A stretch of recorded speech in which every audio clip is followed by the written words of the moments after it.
This is the disclaimer for the video you're about to watch, as well as all videos belonging to the Lynn Wick channel on all platforms on which we operate this channel.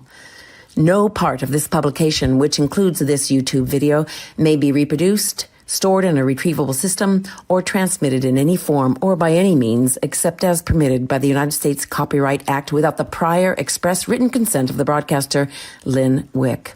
While we use our best efforts to prepare content for this site, we make no representation or warranties with respect to the accuracy or completeness of the content of the videos, including any content, links, or resources shared by third parties. Furthermore, all parties specifically disclaim any express or implied warranties of merchantability or fitness for a particular purpose.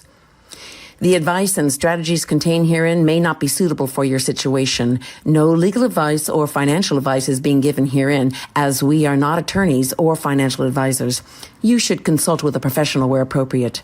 No liability or damages shall take place because of this content. Furthermore, your use of this site and watching these videos confirms your agreement that the state of Ohio law applies to all disputes relating to this site, videos, and venue. For all claims and disputes relating to this site and videos shall be in the state of Ohio.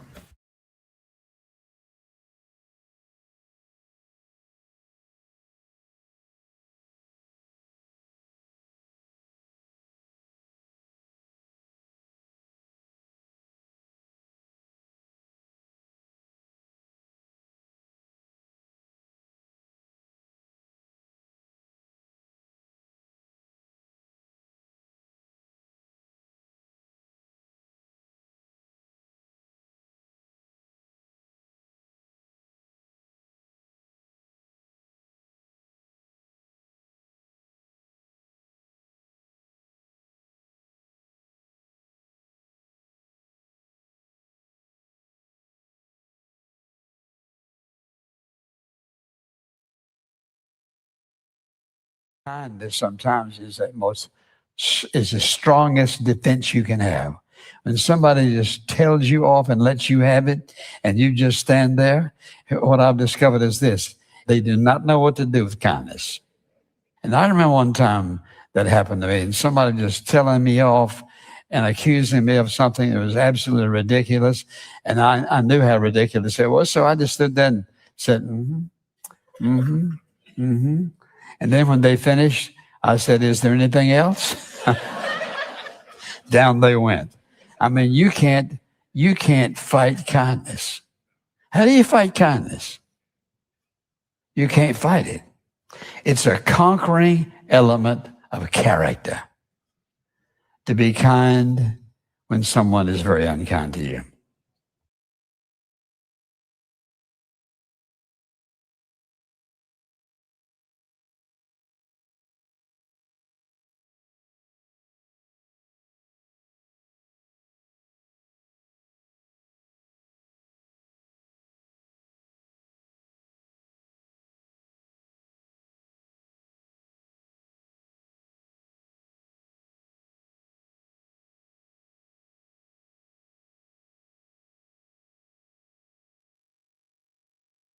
Think you cannot stand anymore, that you don't know where in the world or how in the world God is ever going to get you out of this.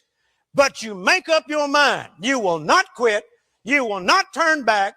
You'll not run from God. You're not giving up on God. You're not letting go of your faith.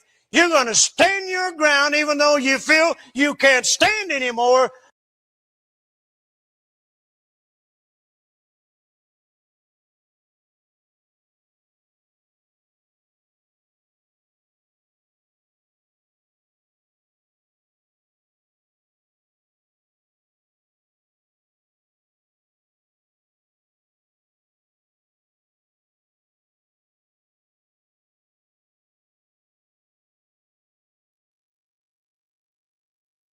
So what would happen if you just let it go?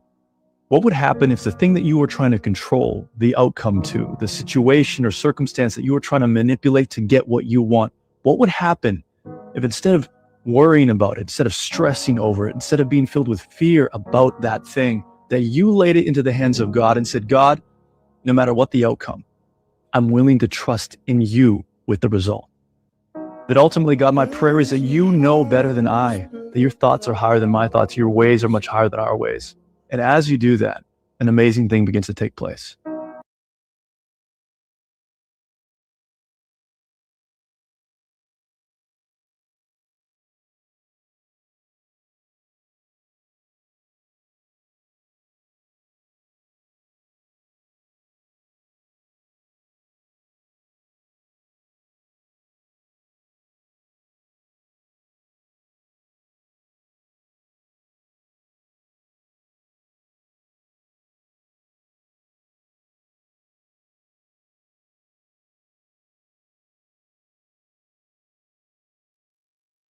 Happens. Take a breath and let that sink in. Stop obsessing over things you can't control.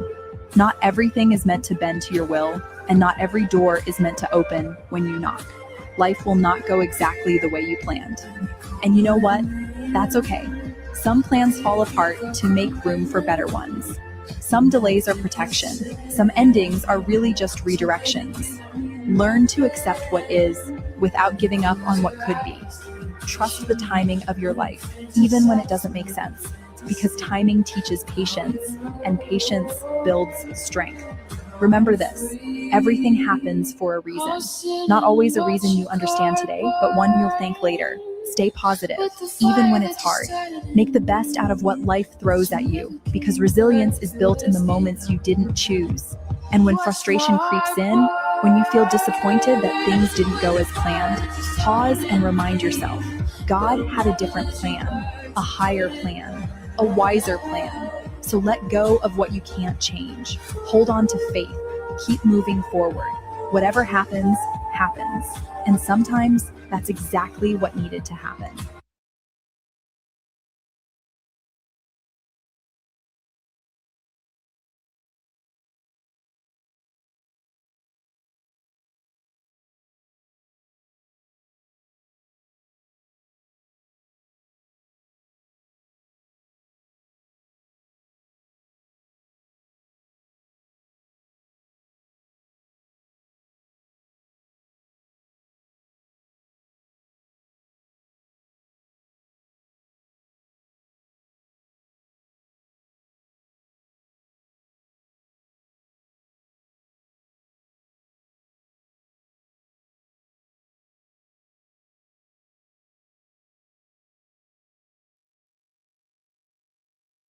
What would happen if the thing that you were trying to control the outcome to, the situation or circumstance that you were trying to manipulate to get what you want, what would happen if instead of worrying about it, instead of stressing over it, instead of being filled with fear about that thing, that you laid it into the hands of God and said, God, no matter what the outcome, I'm willing to trust in you with the result.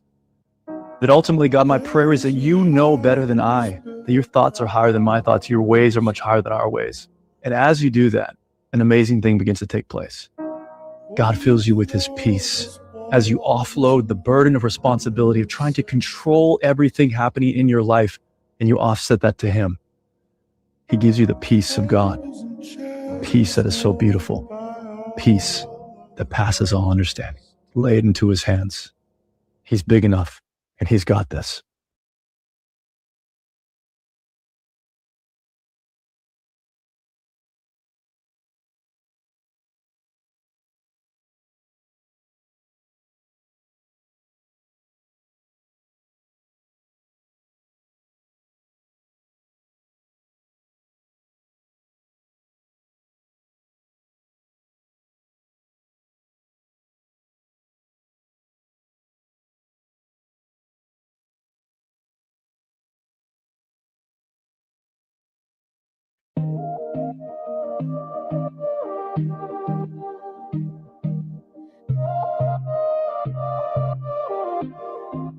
I didn't wake up winning, but I woke up strong.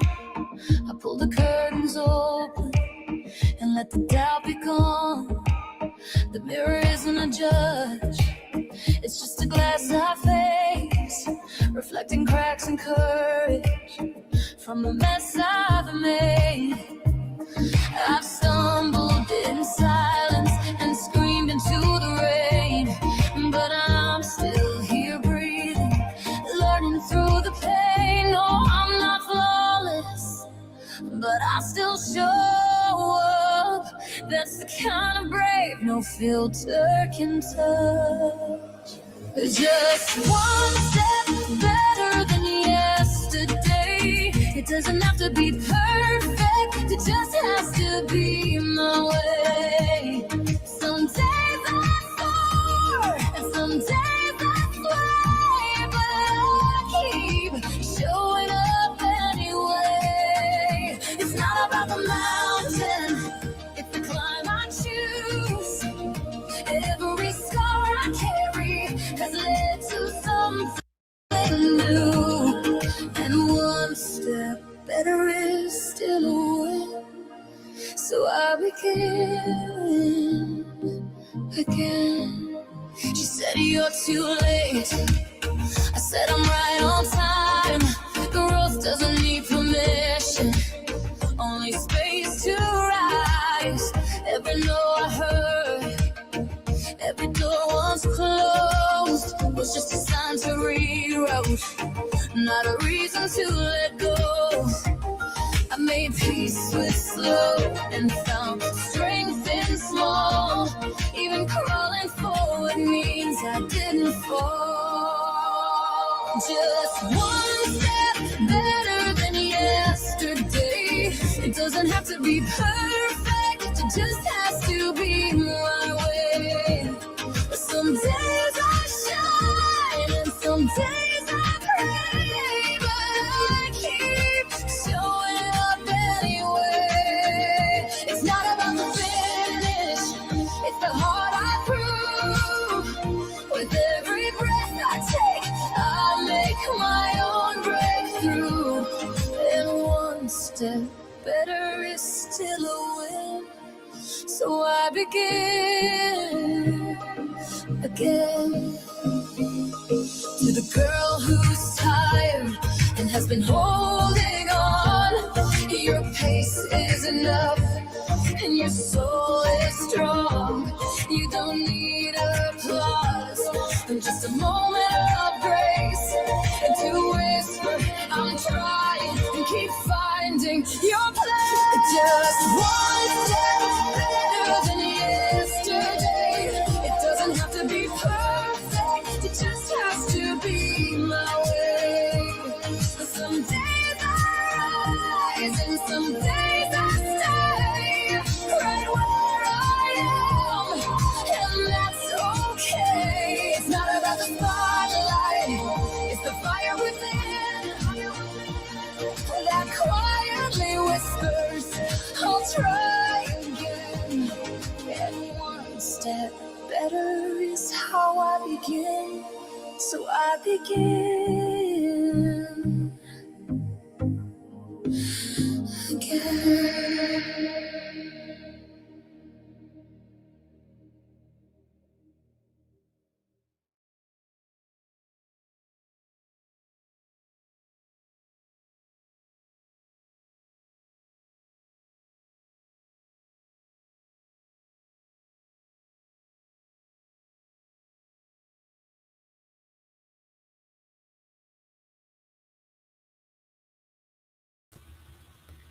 Good morning, Grand Rising, everyone.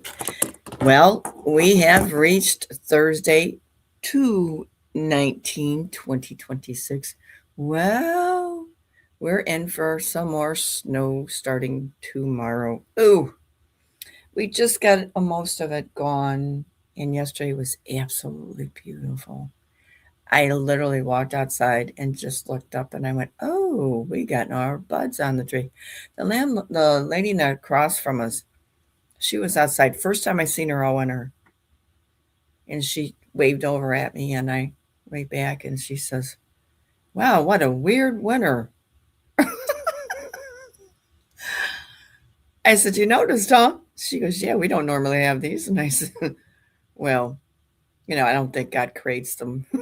She looked at me so funny. But guys, you got to get that opportunity. People just, some are waking up. I mean, you could see it a little bit, and that's good because a little takes it a long way, just like we did. We didn't just jump in and know everything.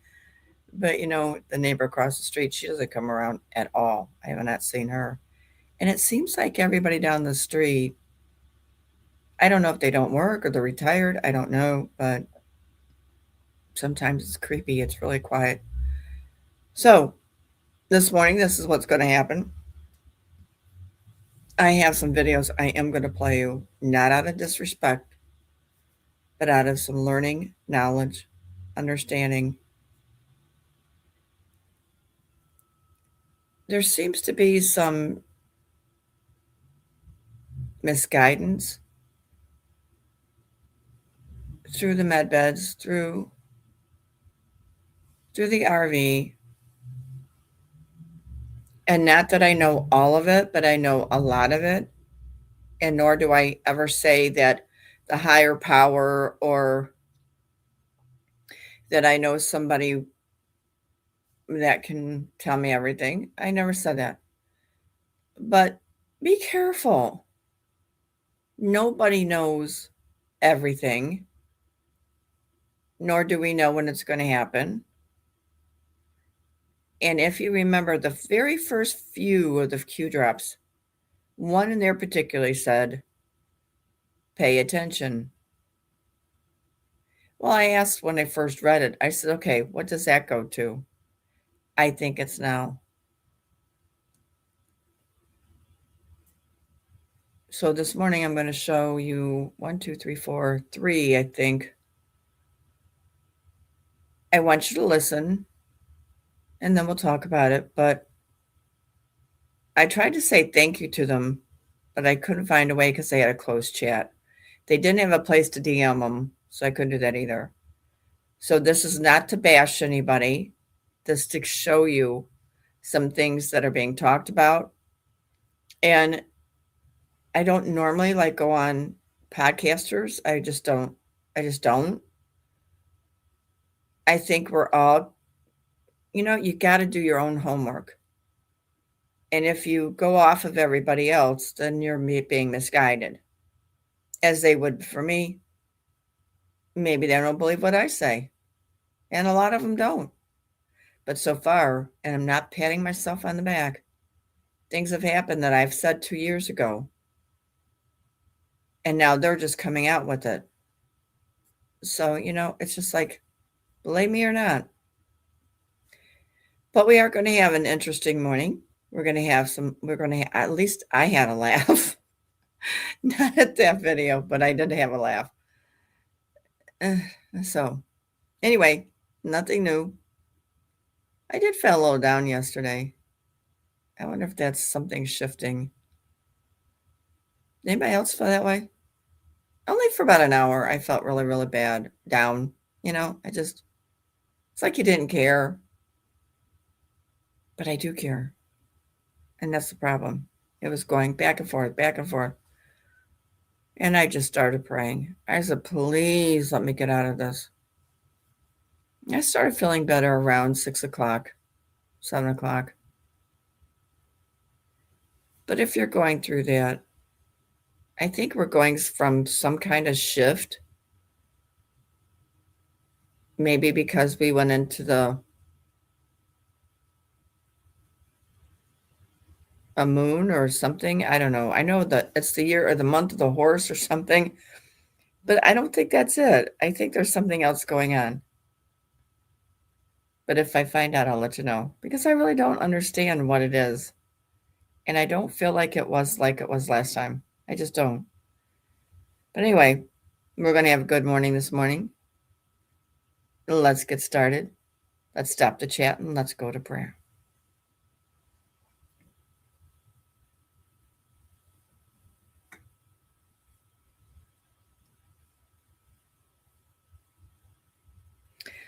Father, we come to you this morning. We want to say thank you for loving us so much. You're always there for us. When we feel so down, and we feel like we just don't care anymore, you're right there. You're such a sweet, sweet thing to us in our lives. You show us perspective. All we have to do is believe and feel that heartbeat going. Because I did yesterday. And I'm sure there's many more that are feeling confused, down, don't know what to do. This morning, I'm asking you to help everyone. This all has taken so long. We know you are the one in control.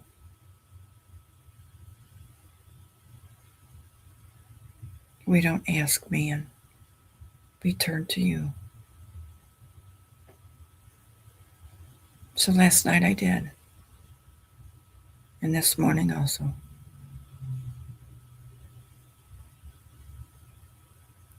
Father, let us keep our eyes upon you. And our hearts beating for the love for you. Never to let us go. To keep us safe and protected. From all harms of all enemies.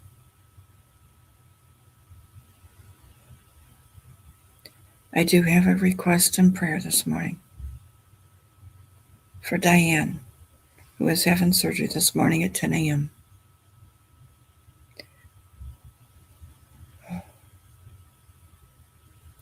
She has brain tumors, and we're asking you, let the x-rays, or when they open her up, that it shows nothing, that she's free and clear. Lay your hand on her. Take away anything they may see.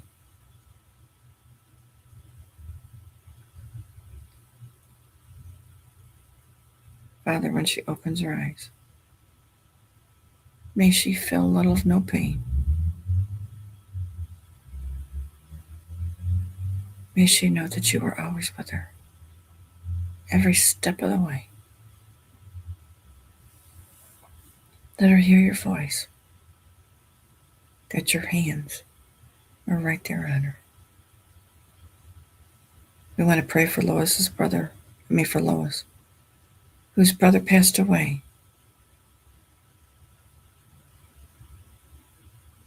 I'm asking you to be with her, to be with the family, to let them grieve in their own way. He was a good man, and I know they'll miss him.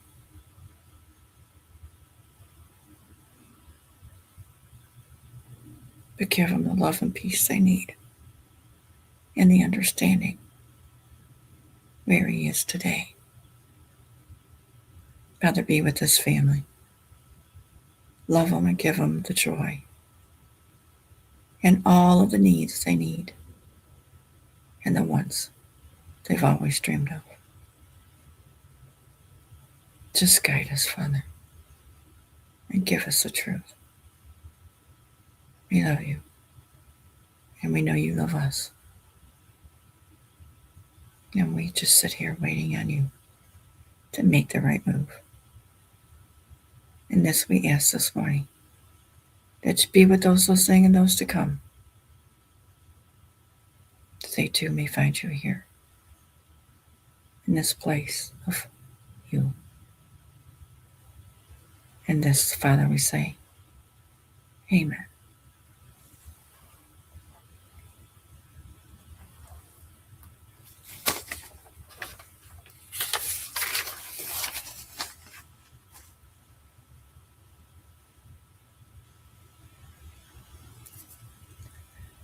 Guys, please, when Lois comes in, please give her respect. I know she's strong. But even though we're strong women and men, we hurt.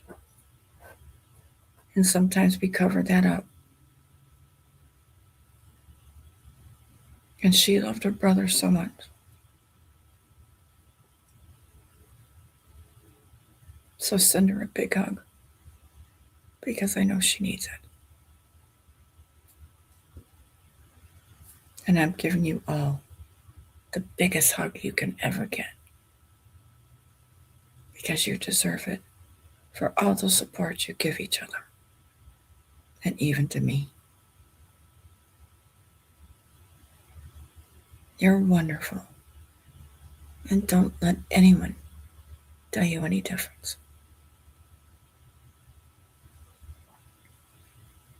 Thank you, guys. I love you. So let's get started with our meet and greets this morning. It's going to be a fun day. Yes, it is. Well, you guys might get mad at me here and there, but it's still going to be a fun day. As long as we can laugh, that's all I ask. As we laugh, we have joy. We might get angry, but anger comes because we get concerned. And that's okay. Right? All right, so let's get started. Let's see who the first one is. Paula says, good morning, family. Miss Lennon Ghost, have a blessed day. Thank you for the prayers for my sister. She's getting better. Whoop, whoop. We got a praise report. You are welcome, Paula. God answers prayers. Leno says, good morning, early birds. Good morning. Oh, I got up really early.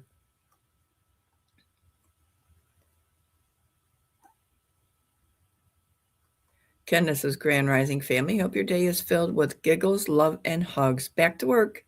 Be listening. Thank you, Kenda. Grandma Beth, 2, says, good morning, everyone. Waiting for our newest granddaughter to make her arrival. Mama went to hospital yesterday morning, but today Zoe takes her time. Having a wonderful Thursday. Oh, Zoe's not here yet? Oh, we're anticipating it today, huh? All right. Molly says, love, light, and gratitude to Linja, Mods, and chat today. Time is getting closer. So much is happening. Yes, it is. But is it true or just playing out?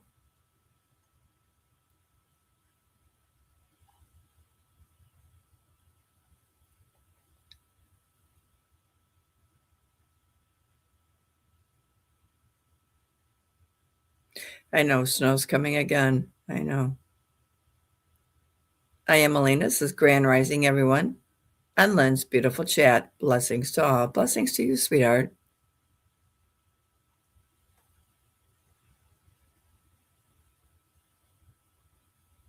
Sapphire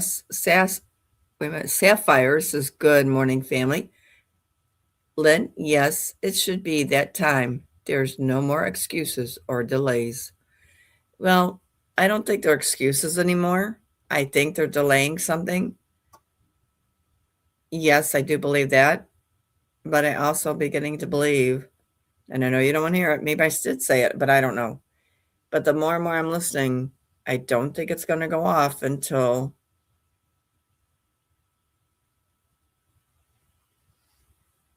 I don't know. You guys want to hear that? All right. What's happening in summer? Or is it still spring? No, it's July. What's happening in July? Tricia says, good morning, everyone, and blessings to all from South Texas. Good morning. Guy says, good morning, Lynn, Jim, Mods, and chat family from a foggy South Carolina.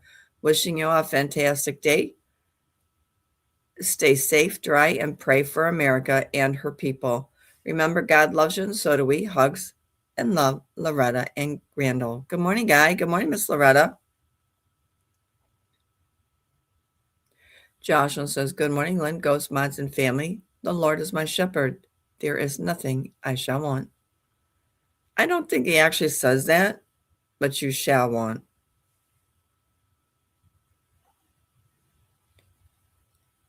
Virginia says, good morning, Lynn and Ghost. Good morning.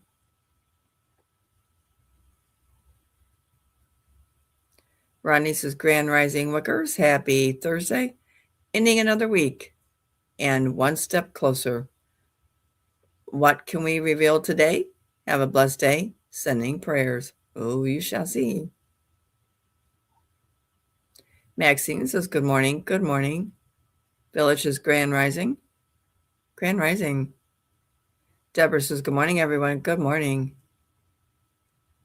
You guys came in late. It wasn't me, it was you.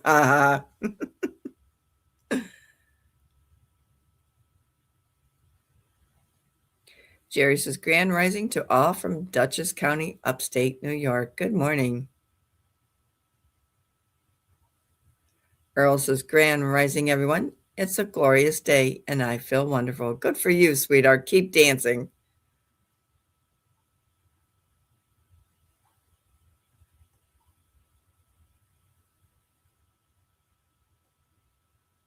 My Journey says, good morning, everyone. Sending prayers. Good morning.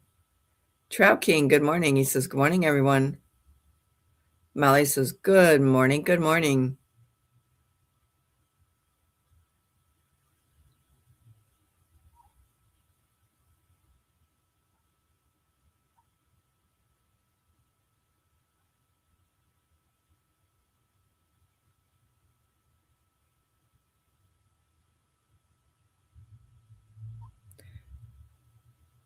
Glenna says, good morning, everyone. Thank you, Lynn, for all your hard work. Hit the thumbs up button. Looks like Prince Andrew is in trouble. You think? I don't want to say anything.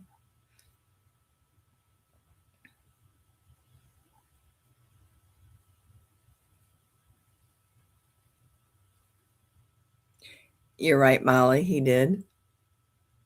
David says, good morning. Good morning. James says, good morning, everyone. Good morning.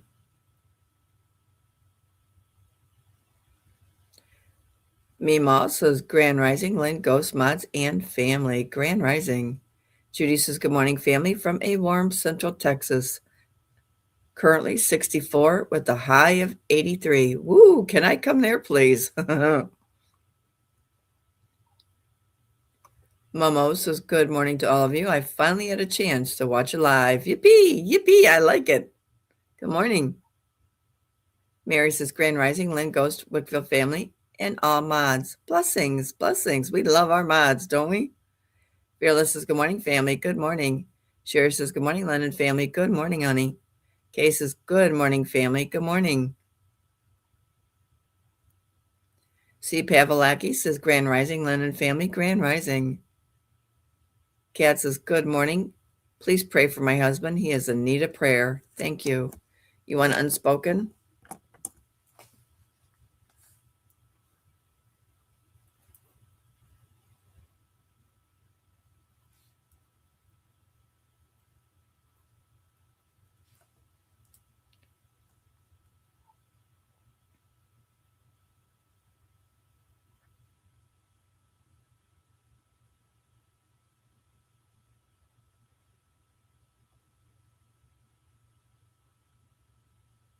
Terry says, grand rising, family. Grand rising.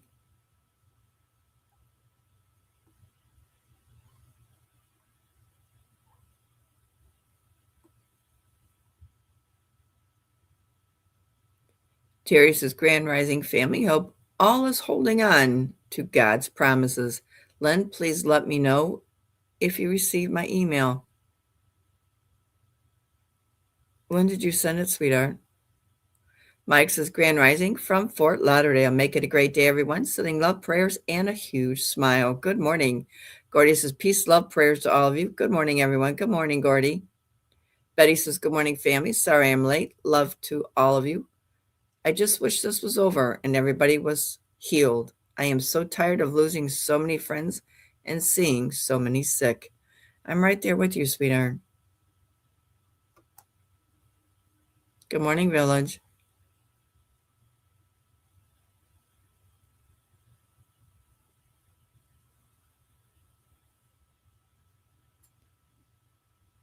Linda says, continue prayers. Please come out of surgery. What? Please come out of surgery. All is well. Just going to need 2 months of recovery, peace, and love for everybody. 2 months of recovery? That's awesome. Yay. We got another praise report.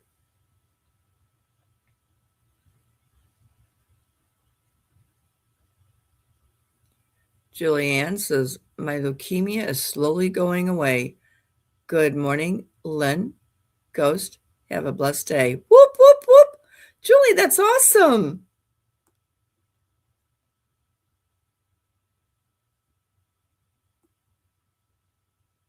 Leno says, good morning, Lynn. Hope you're feeling better this morning. Much better. Thank you. I still once in a while get the gruffness going on, but that's okay. Look at everybody dancing. Bama says, good morning, everyone. What the sunshine? Good morning.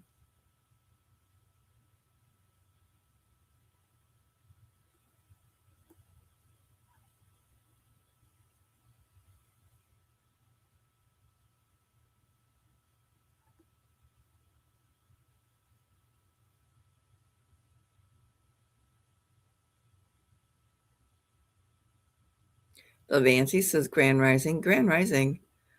Hey, Lila says, family, wish me a win. I am on day 2 of intermittent fasting, 16 hours of 8 hours to eat. Goal is healing and weight loss. There you go. We're rooting you on.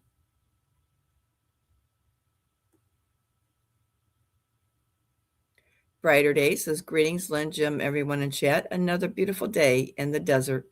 Cold, but beautiful. There you go, sweetheart. Good morning. Molly says, Grand Rising, Lynn, Ghost, Marvelous Mods. Snow is here in the Rockies. We sure need it. Love the snow. It makes things grow. What?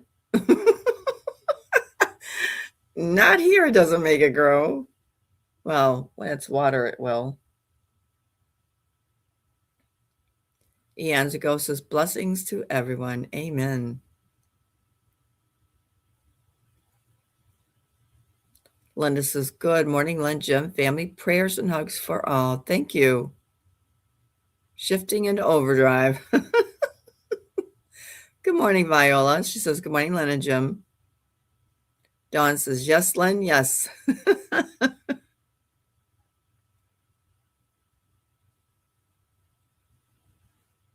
Tammy says, good morning, Lynn, Ghost, and everyone. Good morning, sweetheart.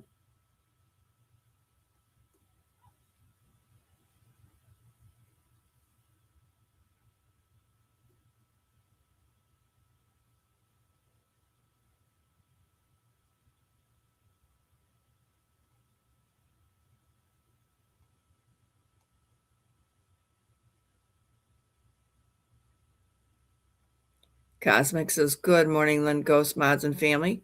Sending healing prayers for those who are in need. Prayers. God bless you all.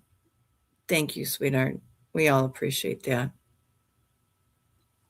Kay says, please pray for my mom. She is in the hospital with many things wrong. Okay.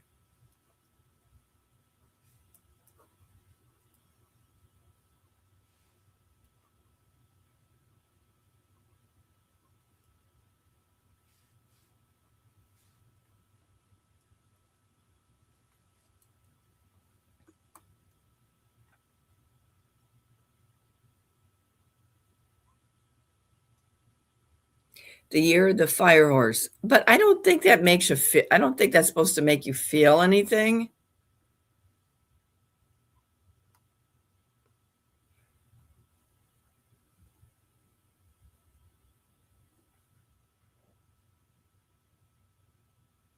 No, Prince Andrews is not the first arrest.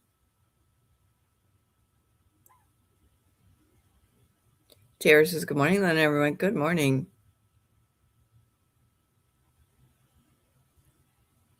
Kelly says, morning, Wickville family, number 151.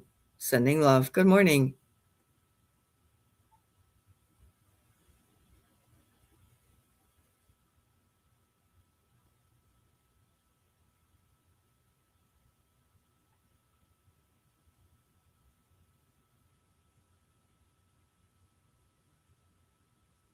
I know, we got a lot of snow. We really did.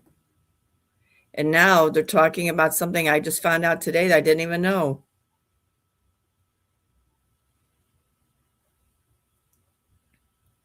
Sherry says, hi, everyone. Hello, honey.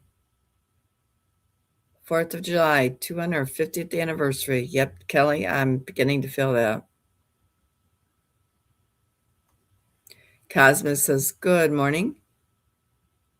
Richard says, greeting, everyone. Greeting.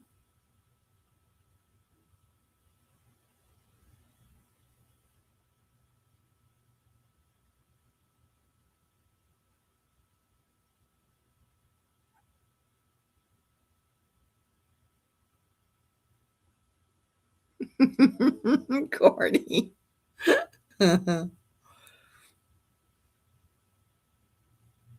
Stephanie says, Grand Rising, sending emoji love. Good morning. Sylvia says, good morning, Lynn Ghost family. Love and blessings to everyone. Thank you. You also. Arlene says, blessings upon blessings to all on this beautiful Thursday morning. Aw, thank you.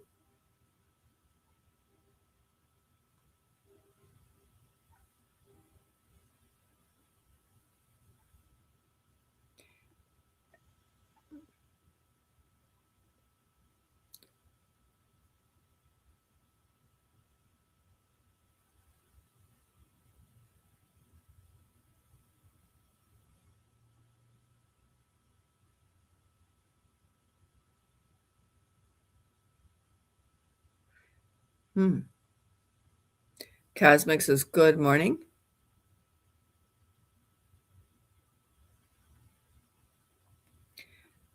Well, you should have figured that one out already.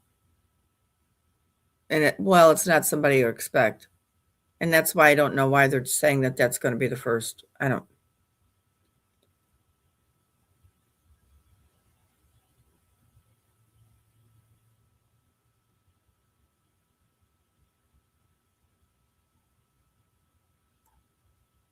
Good morning, Jo Marie.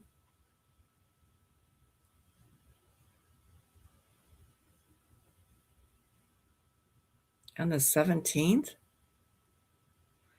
I'll go back and relook.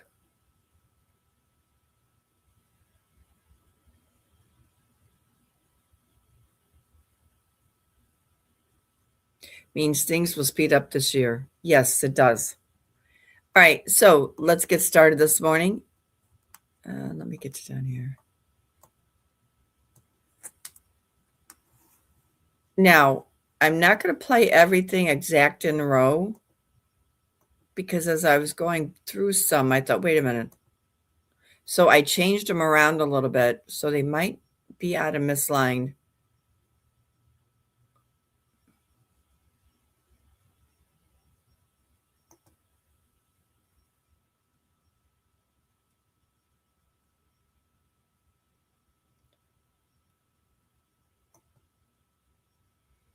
All right, so when I was talking about a podcast, this is one I want you to listen to.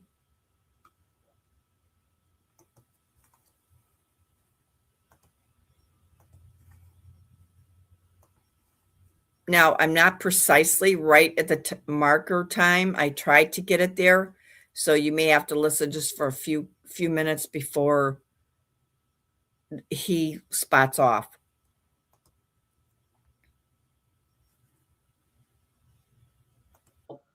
If you invest in me, I could always use maybe some of that discretionary salary income to do that.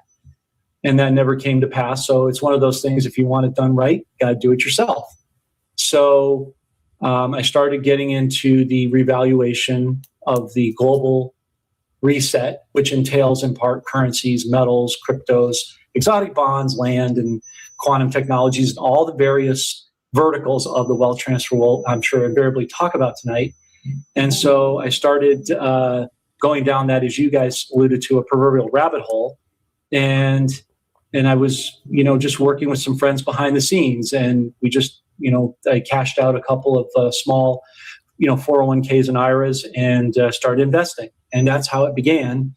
And then again, you just over the years, because nobody knew how long this would take, it matriculate, you start, building. And a few years ago, bring us up to present day, I was dissatisfied with what I felt was the lack of good Christian representation in this community for the wealth transfer. And I kept asking God to bring somebody that I could resonate with. And that God kept just kind of, I don't say ghosting me, but he was just quiet. He wasn't answering me. So this went on for a few years.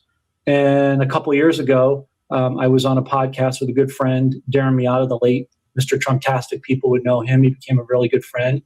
Some family members suggested that I connect with him since he was in the area, and we hit it off, and I learned a lot from him. He's still a good friend that I miss to this day. And I tried my best in a non-pushy way to show him the fruits of the Lord, talk about God with him, because it's something I feel strongly about. Not perfect by any means. I don't think that's the goal. The goal is process improvement in our lives and in our faith on a daily basis, daily bread. And so I did a few podcasts with him on some notable people like Nick Benyamin and some other people. And he passed away in July of 2023. I got a phone call from the current person I partner with, Chris, on our channel, who owns the channel I'm on. And he said, hey, I saw you on with Darren, and I know he passed. Would you have any interest in doing a podcast? And I said, if you asked me this, 3-6 months ago, I would have said flat out no. I was going against it, kicking and screaming.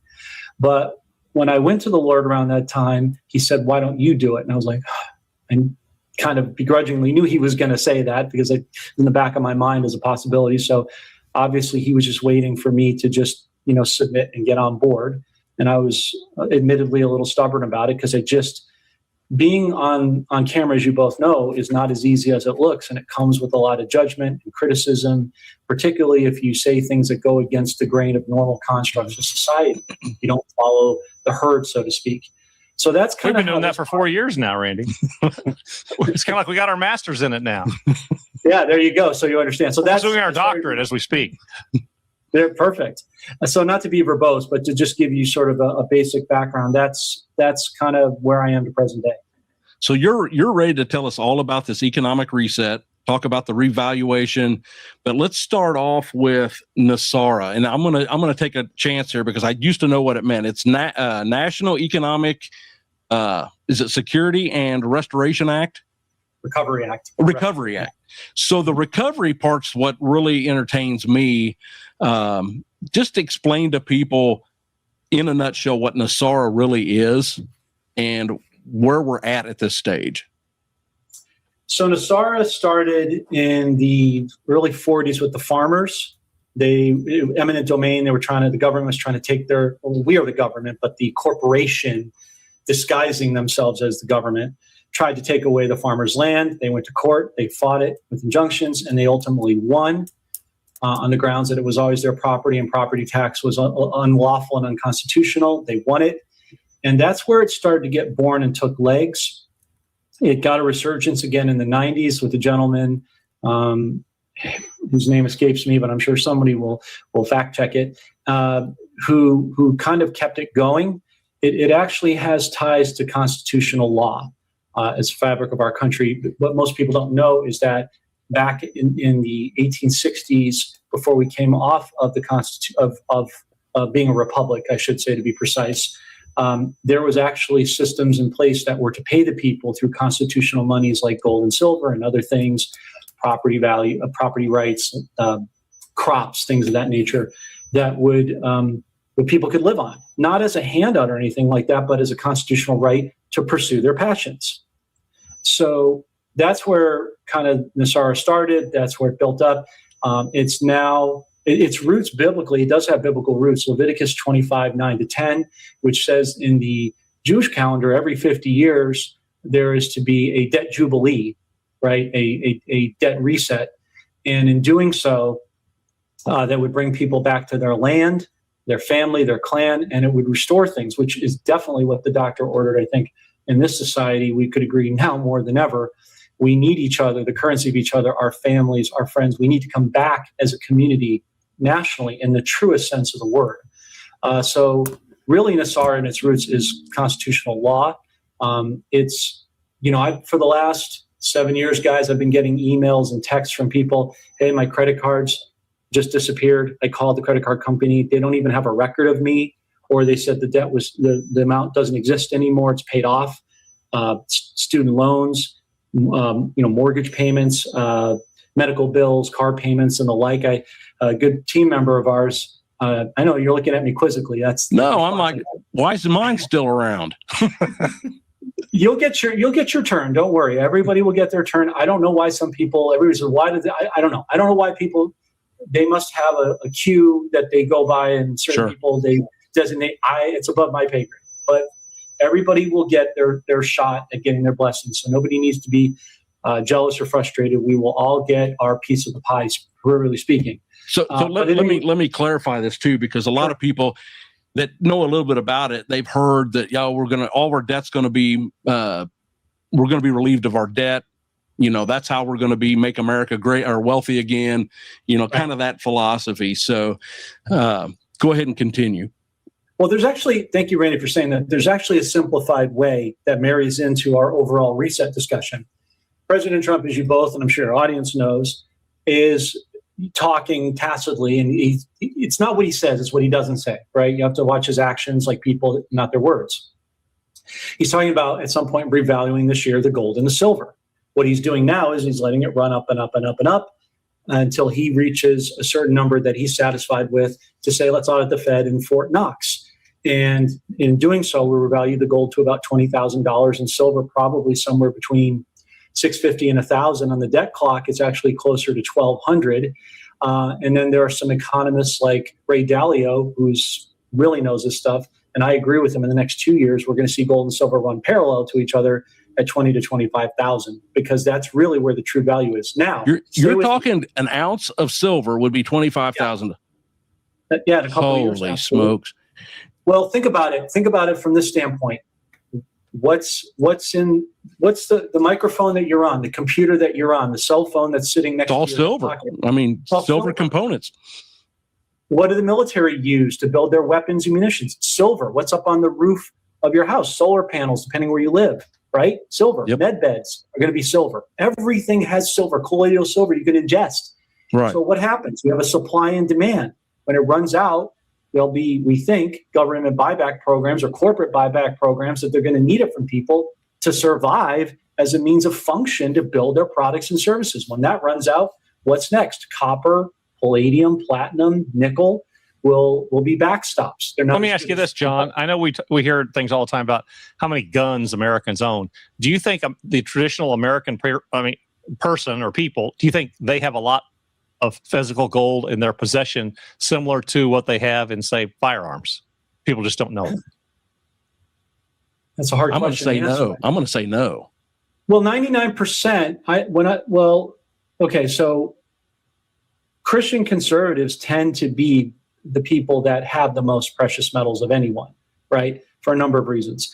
But I've had Bill Holter on my show. I've had Andy Schechtman, of course, Colin, the CEO of Noble Gold. And I've asked them all consistently, what's the rough aggregate of percentage of Americans that own any sort of precious metals? And he said it's less than 1%. Wow. So, Darren, if that answers your question. Now, if you don't mind, it's a great question, but let me go back to Randy's point about NESARA. I want to tie in metals to this. Let me ask you a question before I answer it. What is the easiest way for President Trump to remove the debt? By revaluation.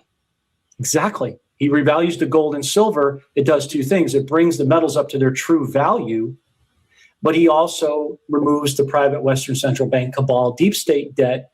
Of that, by the way, the real debt is not 38 trillion. It's closer to 320 trillion because we have reserves tied in debt to other countries. We owe them. They owe us. You start accumulating that together, it's closer to 320 trillion for the real numbers, not the BS they've been telling people. But when you revalue gold and silver, you stick that debt, which was all print, was artificial, because banks don't produce any products or services. Everything they put interest on, credit cards, cars, all the things I mentioned, it's all artificial debt. It's not real. It's just stuff they made up to live off the backs of the people, the haves and the have-nots, disproportionate. So when he does that revaluation, does two things, brings metals to their true value, but two, it stabilizes the economy through a U.S. note, treasury note, not a Federal Reserve dollar, which is neither federal has any reserves. By the way, only has 2 cents on the dollar value, 3,000% inflation. That's why when you go to the grocery store, the products aren't more expensive. The dollar just doesn't have the purchasing power, which takes more of them to buy it, which gives people the illusion that the food is more expensive. It isn't. It's the dollar is losing purchase because we've been miseducated. So when he does a revaluation of gold and silver, he sticks that debt in the deep state. 90% plus of that debt is on the bad guys. Americans only owe about 10 billion of that total amount, which is easy. And then when you remove that, you remove debt, you remove taxes, you lower the fuel costs. It all becomes a systemic effect of elements of NESARA. That's how it all ties together. Does that make sense? So I'm trying to. I mean, there's so many elements to it. Also, It's so deep. You know, I I don't know. We've kind of talked about it in general before, and I know it kind of messes with your head because it's all over the place. It's all over the place. And I'm talking about his head's all over the place, but No, that is true. no, but so with this whole system, I've heard rumblings of they're going to revalue, I guess, the currency, and then you go to what, a supposed redemption center. Tell me about the redemption centers. Listen, Yeah, that's a subject that I battle constantly. And Darren, don't feel bad. My head's all over the place too. So you're not alone, my friend. All right. We've been miseducated and lied to about everything: the food, the money system, the school system, medical, banking, health, Everything. It's everything. You basically just do whatever they say and just do the inverse, do the opposite. Yeah. Okay. There are no redemption centers. That's a scam. There are no 800 numbers. That's a scam. What are you going to do? Meet some clown in a hotel who's going to say, I can get you a contract rate that's better than the banks. How are they going to do that? Are you telling me nobody ever asked what a redemption center actually is? I've never heard a real definition of it. You know what a bank is, but you're going to a wealth management center. Have you gentlemen noticed that a lot of the branches are going away at banks, are paring it down, and the ones that survive say premier wealth management centers? That's for us. That's for the reset. Okay, they're bringing in treasury-backed people to work with the bankers or the wealth management people. Oops, let's back that up. Let's do this again. Which is neither federal has any reserves. By the way, only has 2 cents on the dollar value, 3,000% inflation.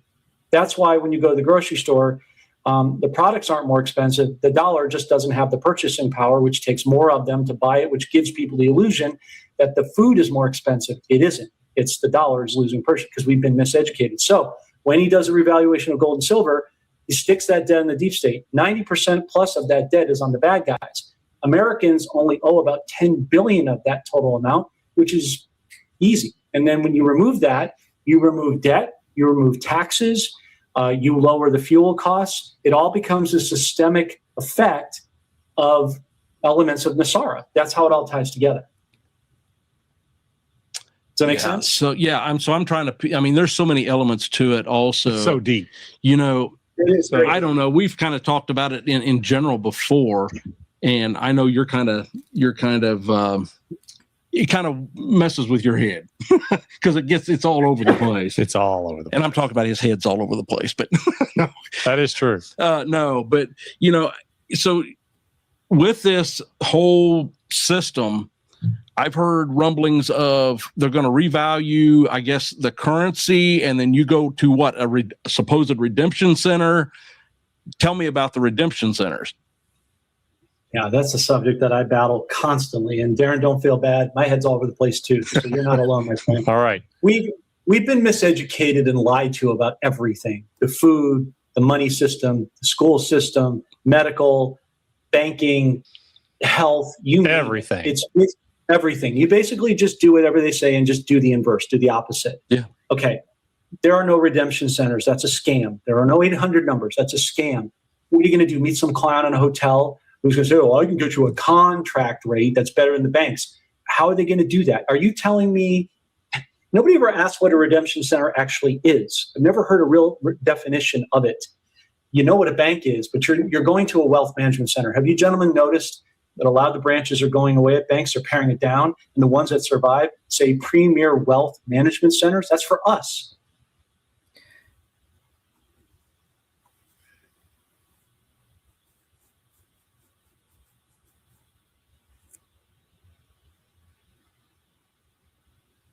As for the reset, okay? They're bringing in treasury-backed people to work with the bankers or the wealth management people to conduct the exchanges. The banks just slammed down metals not too long ago.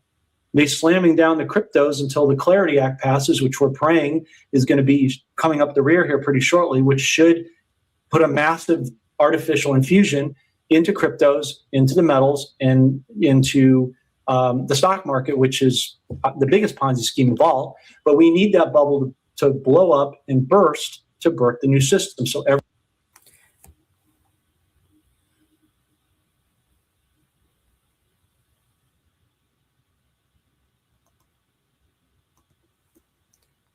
Okay, sorry if you heard me sneeze. I didn't realize my mic was open, so I apologize for that. Okay, so I have not heard of Premier popping up anywhere. I am going to be looking for that today to see if there is such a thing. But guys, you know what? His co-partner, if I may use that correctly, that's on the same platform with him. She is one that said there is no banks, not unless you want to take it to the bank and only get the money off of Forex. So he is saying what I say. She is saying now just the opposite. She was with one, she was all rooting for the banks. Then she turned around and said, no, we're not. We have the tiers. This is a person I was talking about. Now, John is telling the banks, I've always, in the past 2 years, said where there is no such thing. A bank is a redemption center. Years and years and years ago, I remember my grandmother saying, she didn't say she was going to a bank. She says, I got to go redeem my money. And I didn't know what that meant until we walked into a bank and I asked her where we were at. And then the teller says, you're at the citizen of that county's bank. And I said, oh, whatever that meant. But see, this is where people are getting confused. They go to one and one is saying, no, you don't do that. Wait till you get the 800 number. Wait till you're a tier 1. This is happening now and this is not going to happen. And okay, so there's your confusion. John is saying it correctly. And yes, he heard it first from me, but that's okay. I want people to know that is a bank, that you don't have redemption centers, or if you want to call it that, because that's what you know, that's fine. But please, there's all this confusion is starting all over again. But at least John came out with it and stood firm. And I don't know who the two guys are. Maybe you do. I've never heard of them. But again, I don't go podcasting around. But I thought it was interesting what they said at the very beginning. So I thought, you know what? I'll listen to this. And so I listened, and that's why I went, oh, now we got controversy going on. Because I thought he was going to say the same thing she did. And nope, he stood firm. So this is what I'm trying to show you. Where is the confusion coming from? Because I got a couple of emails that people says one person is saying this and one person is saying that. It wasn't those. And I'm like, you got to be kidding me. Here we go again. Why does there have to be confusion? Because if that's the case, you will miss it. So please do not think you're going to a redemption center. It's not going to happen. And again, you got somebody else doing it. I don't know if it's because she's told to say that, which I'm thinking yes, but that's my opinion. So I'm going to pull all these out so you guys can hear them. This one's got her perspective. And again, I don't listen to these people. I don't know them. I mean, I know who of them, but I don't know them. And she's talking now about, well, she got a question. What she's doing is, I guess it's a questionnaire, or somebody's asking her a question and she's answering them. And I don't know who that is either, but I'm going to let you listen because she's talking about the Medbed. And I thought, what? So I thought, okay, as a family, we're going to listen to it together. So now I not heard it completely. That's why I stopped it. Anybody that's talking about a Medbed, I'm probably going to either agree or disagree. So I'm bringing it to you. You tell me.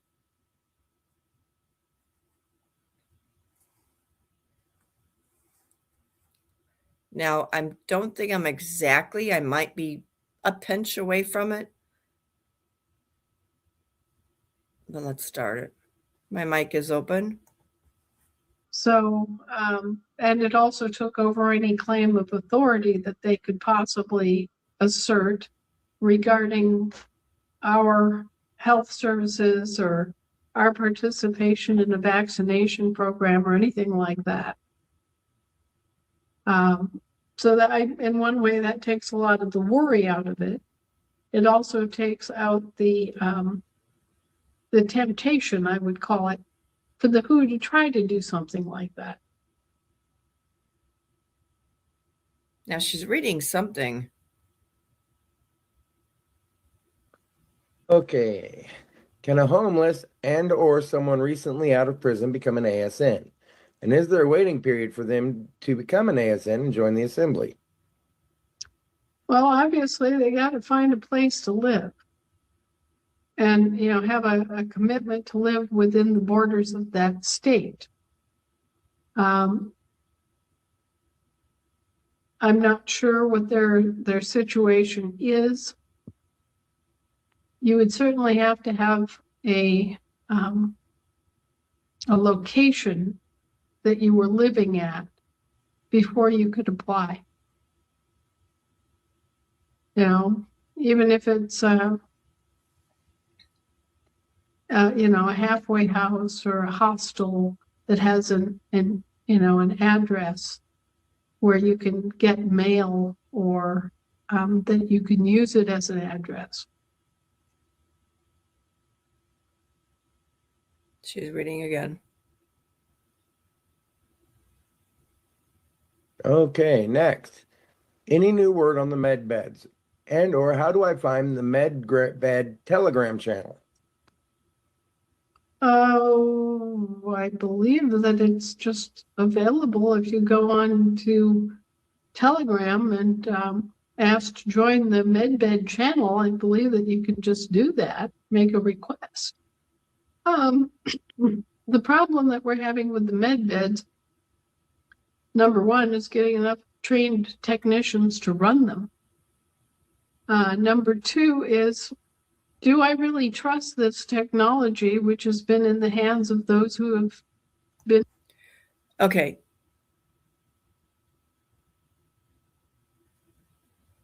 All right. So I stopped it because she said one thing they're having a problem or issue with is getting technicians to run them.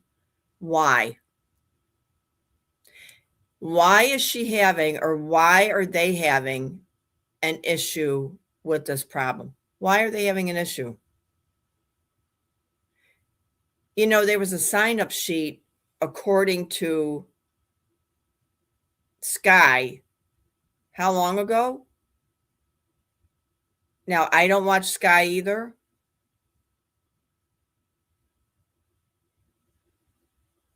But I was always told that there was a sign-up sheet and that it was so full of names. So why are they having problems? Been responsible for all these other evils. I mean, if they would go out and use a hypodermic against 2/3 of the population, what else might they do to mess with our biology? I have to ask myself that question. Do I trust these people at all anymore? Or are they going to try to turn us into transhumans? So for those of you that have not watched the video, she's talking about why should she trust the government? if they're going to try to turn us into something. So that I found kind of strange that she would say that. It's using the Medbed. It's a good question.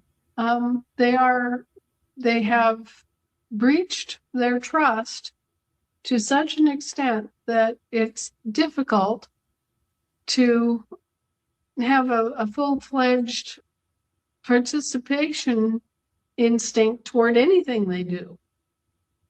So I know that I was invited to experience the Medbed and go to this secret location and undergo this magical process. Well, I didn't go. And maybe when it's opened up to the public and everybody has a chance at this and people come back and they're happy and healthy and their normal selves again, then I will be more comfortable about doing it. And maybe if I had a life-threatening illness, say I had stage 4 cancer, maybe I'd be more willing to give it a try. But the way things are, these med beds do exist. They are being used in programs within the military, have been for a long time. But I guess I have some reservations that I might as well share with you right now, that unless your life is really threatened by something, it's best to kind of assume a wait and see attitude, and let's see what these med beds can do. Let's understand how they function, how they operate. Let's stay the course and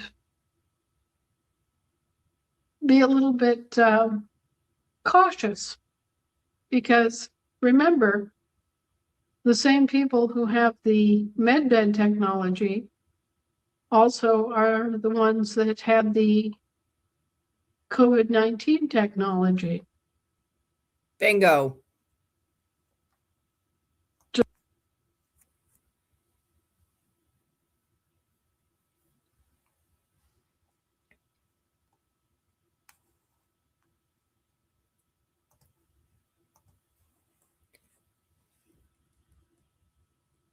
Okay.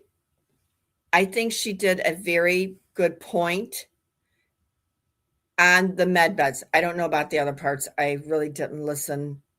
I really don't know, Anna. I think I've only listened 1 or 2 times, and that was probably a year or so ago. It's not that I don't like her. It's just that she goes too slow for me. You know, I need that pick me up. Let's go and tell me and let me find out. But she had a very, very good point. She knows the med beds are there. She obviously does not like the government and who's running it.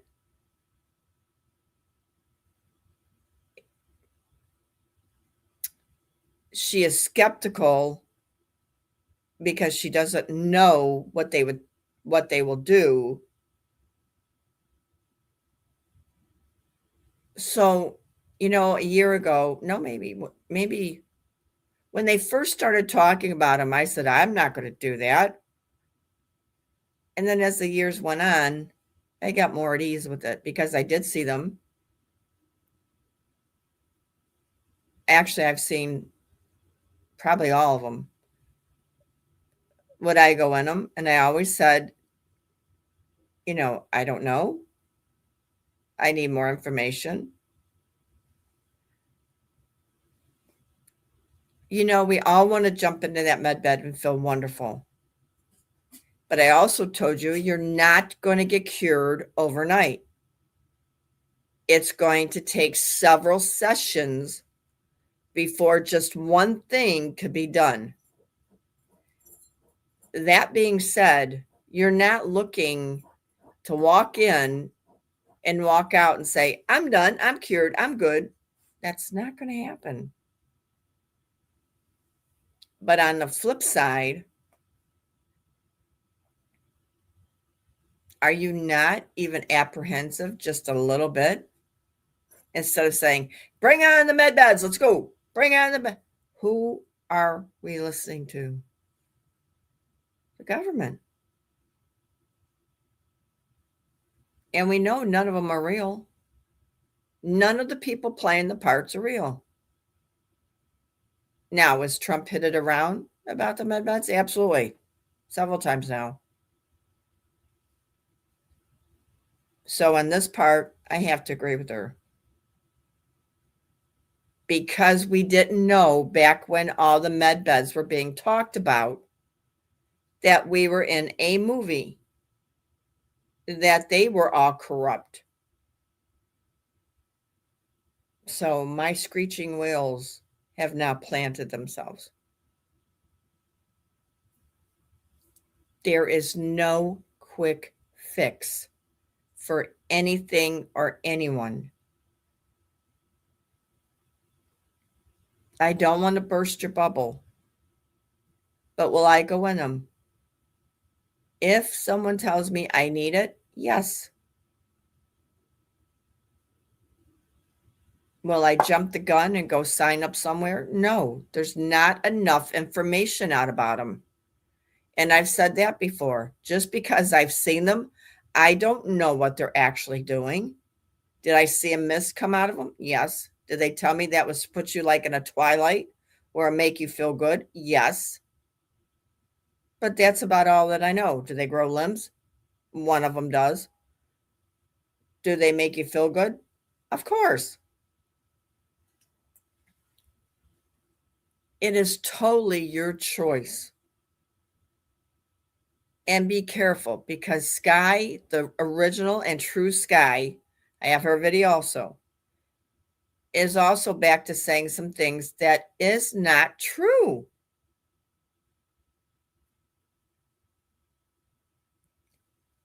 And hearing that the military is the one that's going to be in the control of it, that also is not true. Even though I told you that, I found out that it's not true.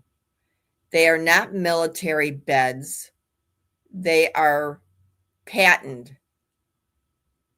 And because they're patented, military does have nothing to do with it. And I really can't say much more, but this is what I'm going to tell you. There is nothing to be afraid of except fear itself. And fear does not come from God. Information is what you need before you go in, and vet that information.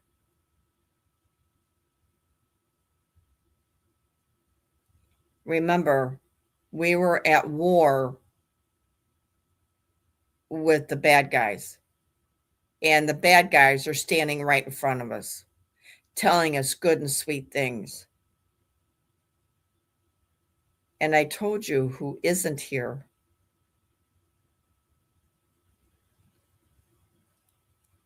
I'm not saying anything bad. I'm just trying to make you understand, to think for yourself, to find out information for yourself. I don't hype up things, but when I start seeing things happen, then my alarm goes off. And then I dig. Like I said, I don't like to use other podcasters.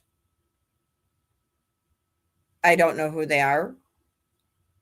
Even the some that I do know, we do not get together, because I think it should be your own research and not somebody else's. So this is why I say, when I use this, I like to get permission, but there was no way to do it. They had everything blocked off where I could not ask them. But I thank everyone, and I mean everyone, that I'm able to show something, to point out good or bad or indifference. I mean, I was even thinking when I saw this, and I don't know who those two guys were, but when they got on, I said, "Are you new?" Again, because they were closed caption, I couldn't, or the chat was closed. I couldn't even get in there to say that. So I decided to watch them, and yeah, I got a little bored. But then John Dowling came on, and I guess I wasn't paying attention because I didn't even know he was on until I looked at the headline. I went, "Oh, geez, that was dumb." So then when he came on, I thought, what's he doing with these guys? Because you want to talk about salt and pepper. But I mean, they worked well together. But do you know the other ones? It's something about grit in their title. I don't remember it. But anyway, they are on YouTube. So when he came on, I was like, whoa. And then I look up at the title and it's got his name in it. And I was like, geez, why didn't I know that? So guys, please, just, we're not at war with each other. At least I hope not. And I pray that you understand that we're with God in everything we do. At least I choose to be. And I know God doesn't tell me to do something that may not be appropriate or get into a medbed. Well, he has not told me that either. But he hasn't told me that. So see, when you pray about it and you wait for the answer, that's the best medicine you're going to get. I'm just trying to show you how people take things out of perspective. We all have our own opinions, but opinion is not what we're looking for. We're looking for fact. We're looking for truth. And again, it's nothing against podcasters. We're all struggling. We're all trying to find the truth. But I try to find my truth with digging and digging and digging until I can make 3 things line up that make sense. When I can't, I don't use it. And I start all over again. Was Tops wrong about what, Tina? Okay, so let me go back. Now, here is the original Carrie or Sky. She did one after I talked about it, right? She does one. And some of you may have seen it, some not. If you have, please keep it to yourself. Just listen. And it won't be long. I just want you to hear what she's got to say. I don't know if the marker got on right, but we're going to try to get it as close as we can. And it's not going to be a long video here because you guys can watch these. I just want you to get a taste of it. If you like it, finish watching it. If you don't, walk away from it.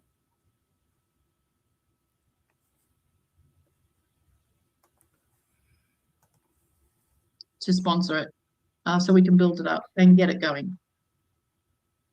And then today I heard something. Listen. A couple of hours ago, maybe 3 hours ago, that something, and I cannot repeat, I was told do not repeat, this is a top secret mission, and I'm lucky. I'm very, very lucky to be privy to this information. That there was an operation that was being prepared.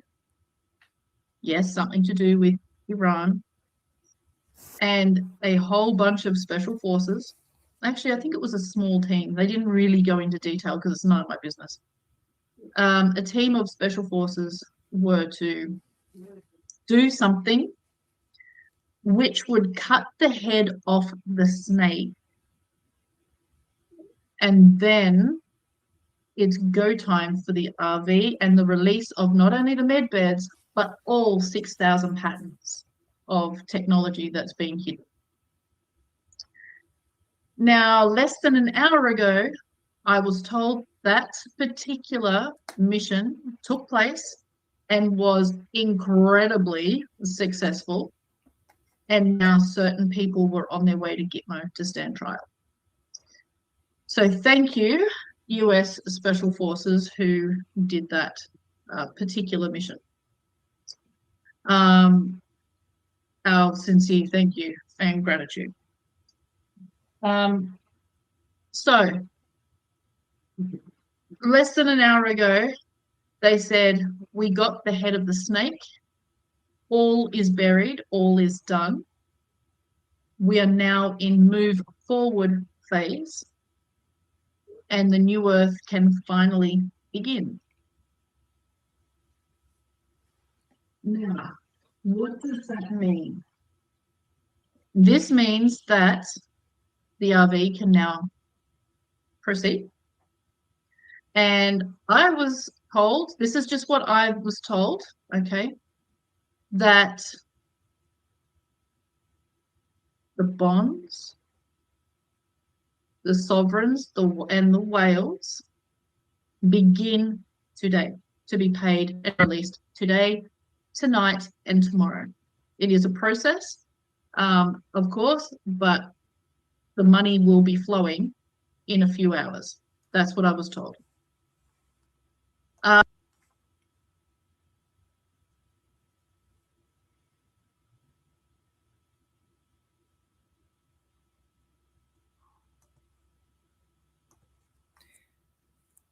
Okay, I dropped that video, and here is why I'm going to drop it.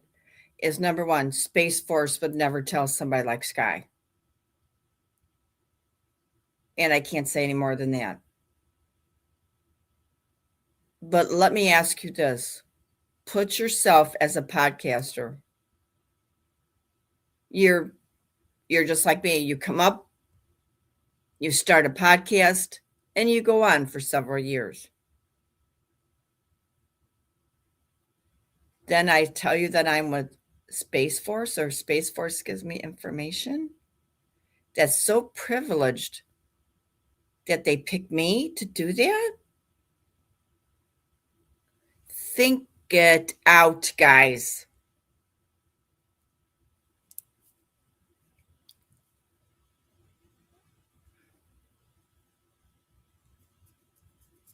I'm very disappointed that this is being put out. I am very disappointed.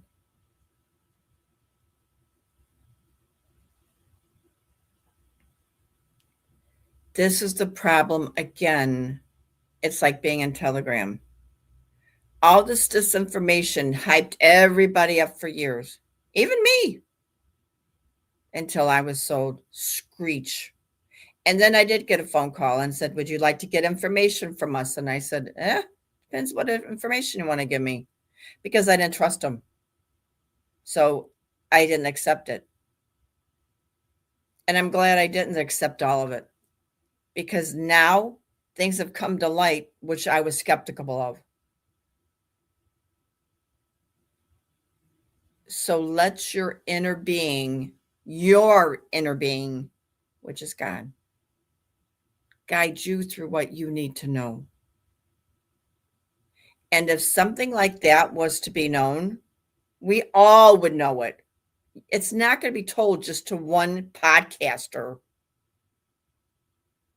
And nothing against Sky. I don't know Sky either. I never followed her. I know people sent me always emails about her. Guys, I don't get into that. I just don't. Because by this time, you should know who is who, especially when it comes to podcasting world. Military.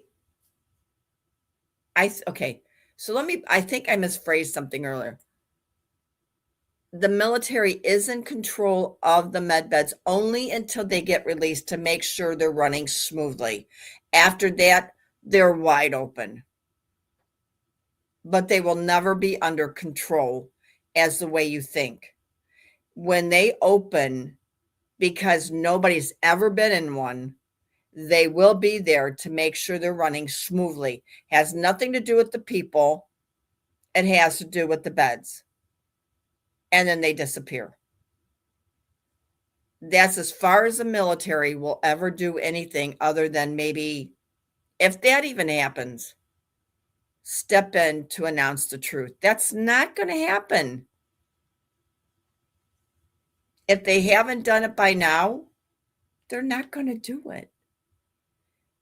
The United States and all the countries would be in a total uproar.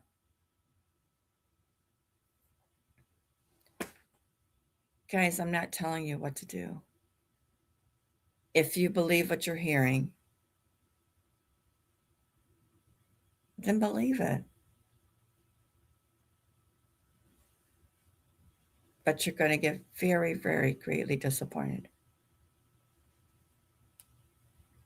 And today was a day that I wanted to sit back and just let you hear what is making things so confusion. Confusion is not of God. Everybody should be on the same wave of what's going on. But no, nobody's doing the research. They're just out there saying what they want to make people feel good. Oh, I think today I'll go up and tell them something that's really good. That's how I feel. That's how I felt by that video, that she was trying to make everybody feel good because it's been such a long time. Now, that's my feelings. Yours might be different. And 124,000 views on one video. Are you kidding me? Seriously? Wake up.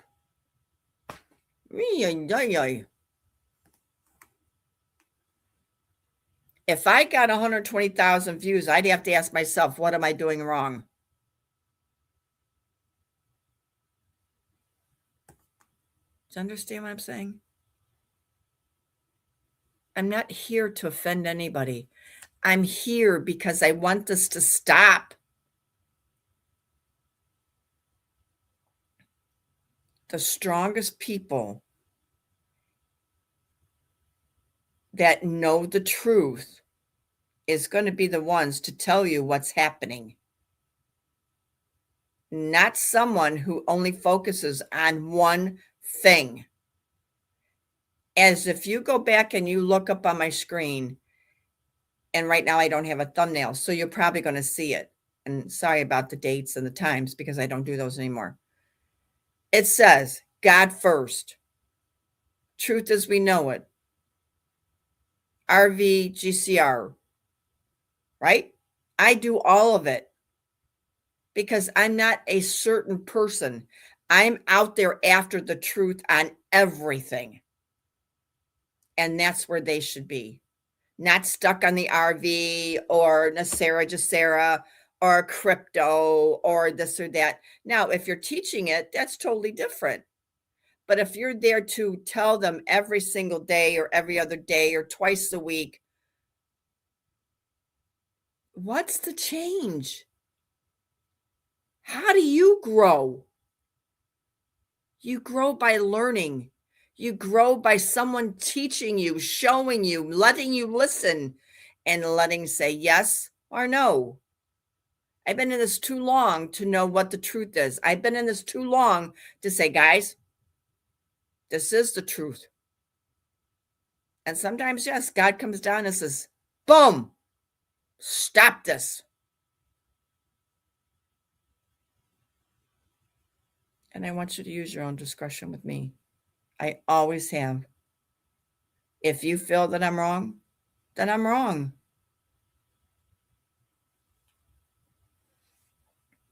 I've never forced anybody to be here.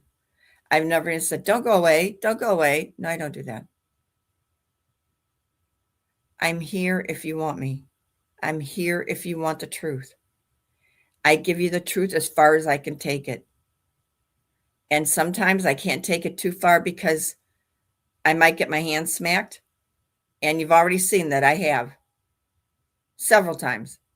Do you think all my equipment went out because I was being a good girl?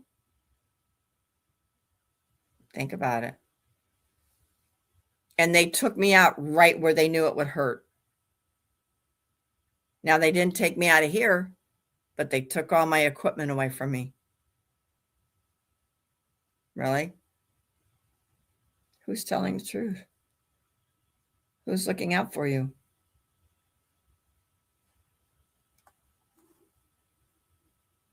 All right. So that's all I got to say about everybody. It's nothing bad. I'm angry, but I'm just asking, please stop it.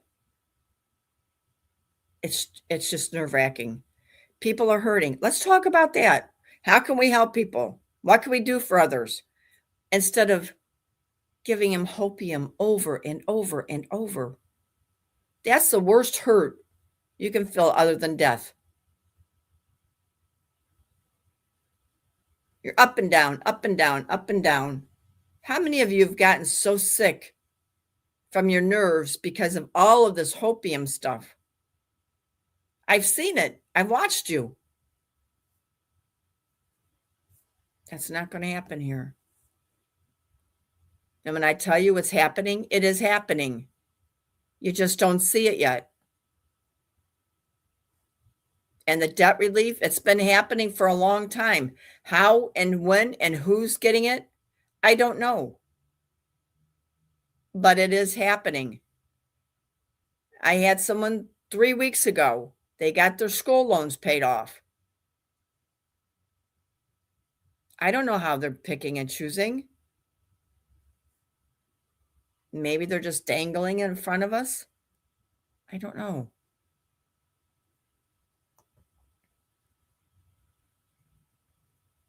Okay, so here's one that I thought was interesting. Do I have enough time going on here?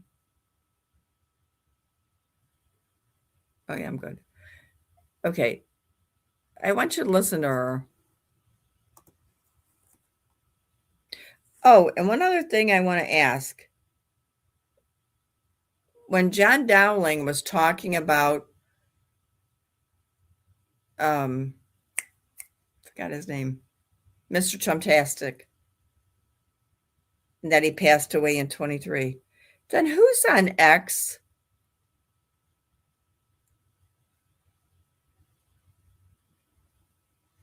So if you go on X and he's talking to you, and then at the end, sometimes I see him because I do watch over on X to see who's talking to each other. You know, it's kind of like a chat like this. And he once in a while will come in and still say that he's got classes one-on-one and that he charges, but he doesn't tell you how much. Well, that's what the old one did. So who was this one? Now I'm telling you to be on guard because that can't be Mr. X. Or is it? I don't know on that one. Because I'm telling you, he talks exactly the same thing. And this is how scams begin. So this is what I'm saying. Be careful. I don't know. When he said that, I was like, oh, I just saw people join with them the other day. Oh, okay.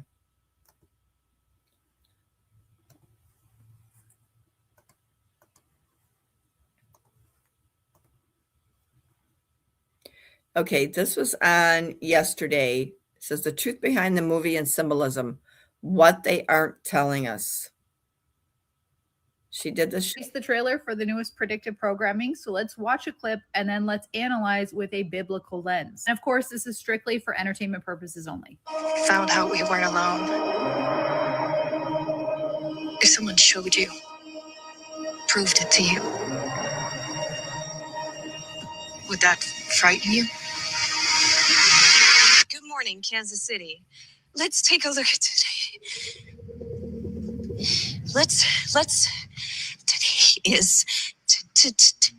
Today's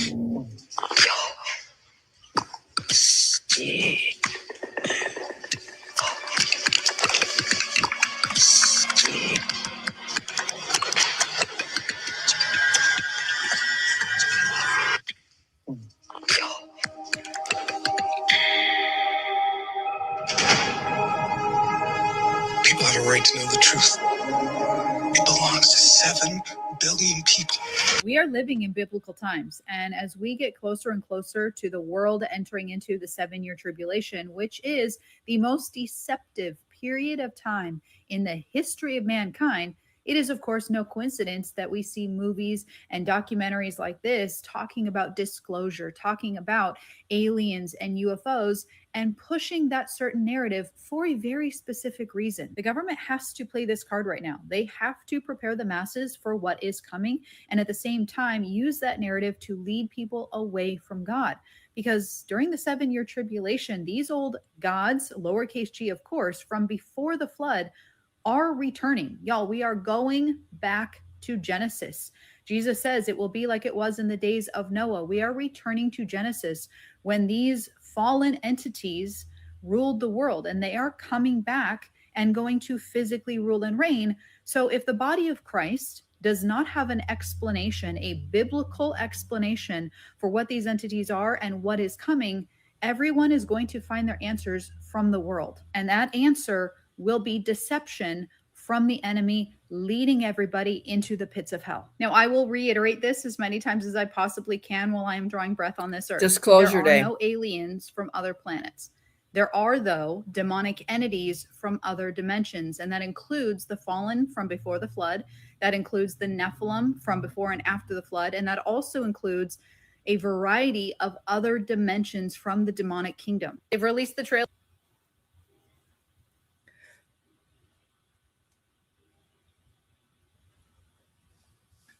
Okay, I agree with this girl 100%. The name of the movie coming out is called Disclosure Day. And from what I'm seeing, it's not one I think I want to take a watch at, but I might pop on and see it. It will be in the movies if they're not already there. And again, I agree with her 100%.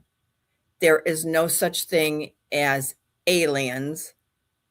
I don't care what Carrie Cassidy has to say, and she can hear me all she wants to. We are in biblical times.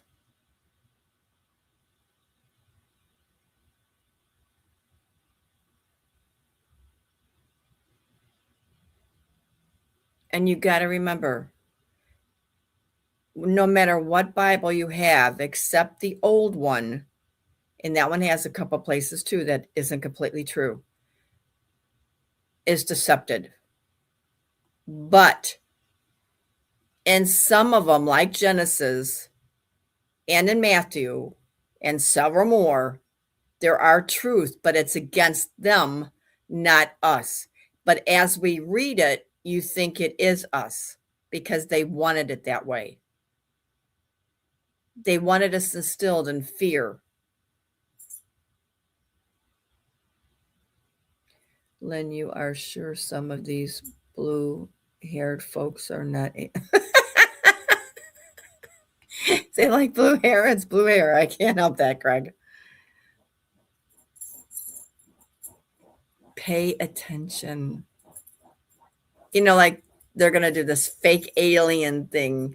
Well, if they do it, it will be fake.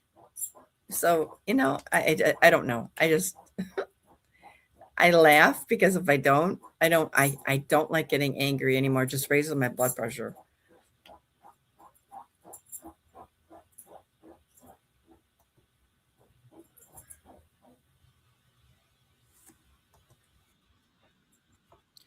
Okay, I'm going to play this for you, but I'm going to have to be careful because of the background. But I didn't realize what they were singing about. This is Pink Floyd. And they have a version that tells you this, which I didn't even understand it.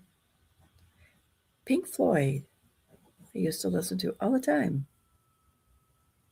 And I didn't even know it. You're going to see how quickly you can be deceived when you think it's just a song. Because this one really threw me.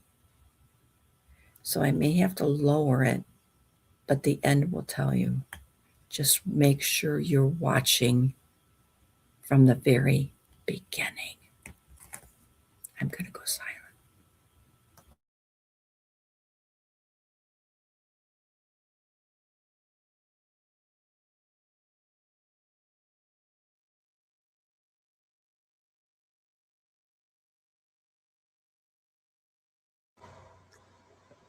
Check this out.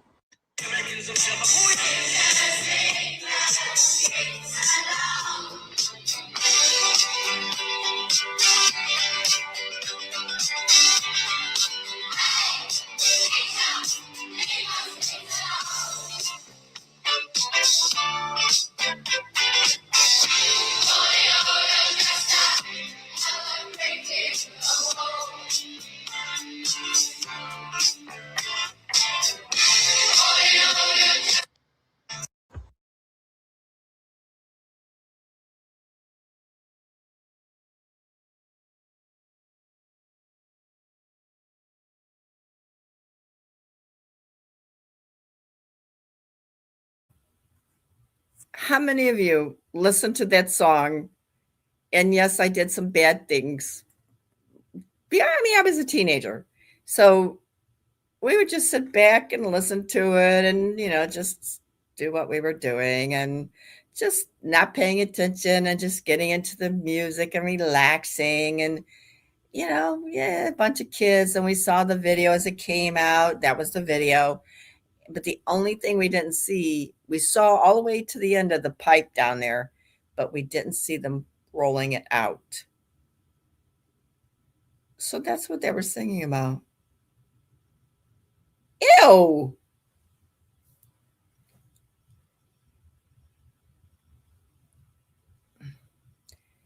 This is where you just want to go, okay, I'm done. Meh. But if you listen to the words, because I pulled them up, and of course, I can't find where I put them, but they're telling you in there. And the kids walking across, I saw that. I remember that. But why didn't we see this? I mean, it was just like, duh. I don't know. I swear I don't know. I know you guys know the song. I know you guys, you had to be, or maybe you were too loopy. I don't know. I don't know, but I wish I'd have paid more attention, which I thought I did, but that one got right by me. Oh my goodness. That was just not right. Okay, so let's go for something funny now. Because I just,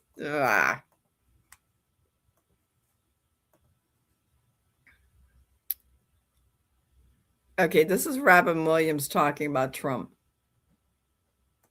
The Wizard of Oz. He is the guy. It's a man, he plays Monopoly with real buildings. This is a scary man.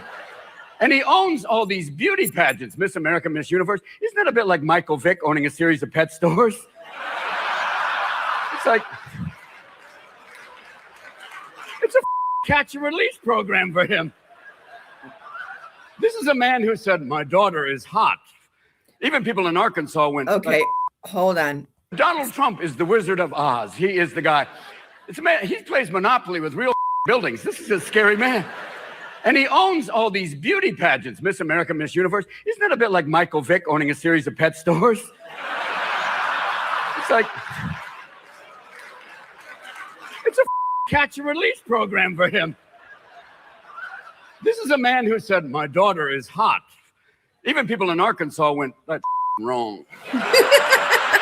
That's just way out of place. And that hair, my God. I believe the hair is the Donald. I believe that's it. I believe the body is a maintenance system for the hair. He goes home at night going, we're home. Hey, let's get out of here now. I'll her, let's do this. Donald Trump is the...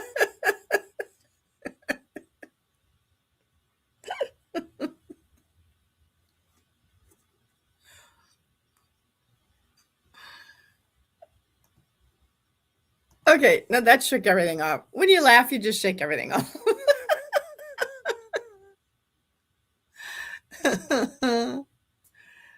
What are we looking into?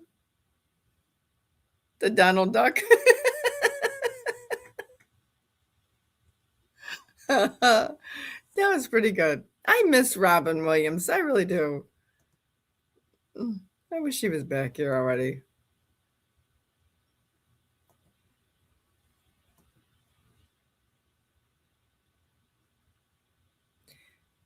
This was done yesterday. No, this was Wednesday. No. This was Tuesday. I'm losing my days here. I'm still seeing his hand crawl off his head.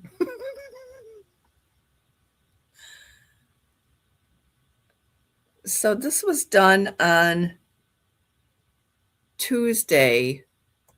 President Trump announced today that in the upcoming days, he plans to make a very big announcement. He says this announcement will be earth-shattering. In the Oval Office today with Canada's Prime Minister Mark Carney, President Trump said we have a very, very big announcement to make, like as big as it gets, and I won't tell you on what, and it's very positive. It'll be one of the most important announcements that have been made in many years about a certain subject, very important subject. So you'll all be here talking to the press corps. Reuters is reporting that President Trump has signed an executive order that will encourage and boost U.S. prescription manufacturing. The U.S. and U.K. are reportedly set to announce a new trade deal. This new deal will provide limited relief from President Trump's tariffs. CBS News is reporting that the IRS has lost 31% of their auditors thanks to President Trump's federal workforce cuts. I hope you're all having a wonderful Tuesday night. Let me know your thoughts in the comments.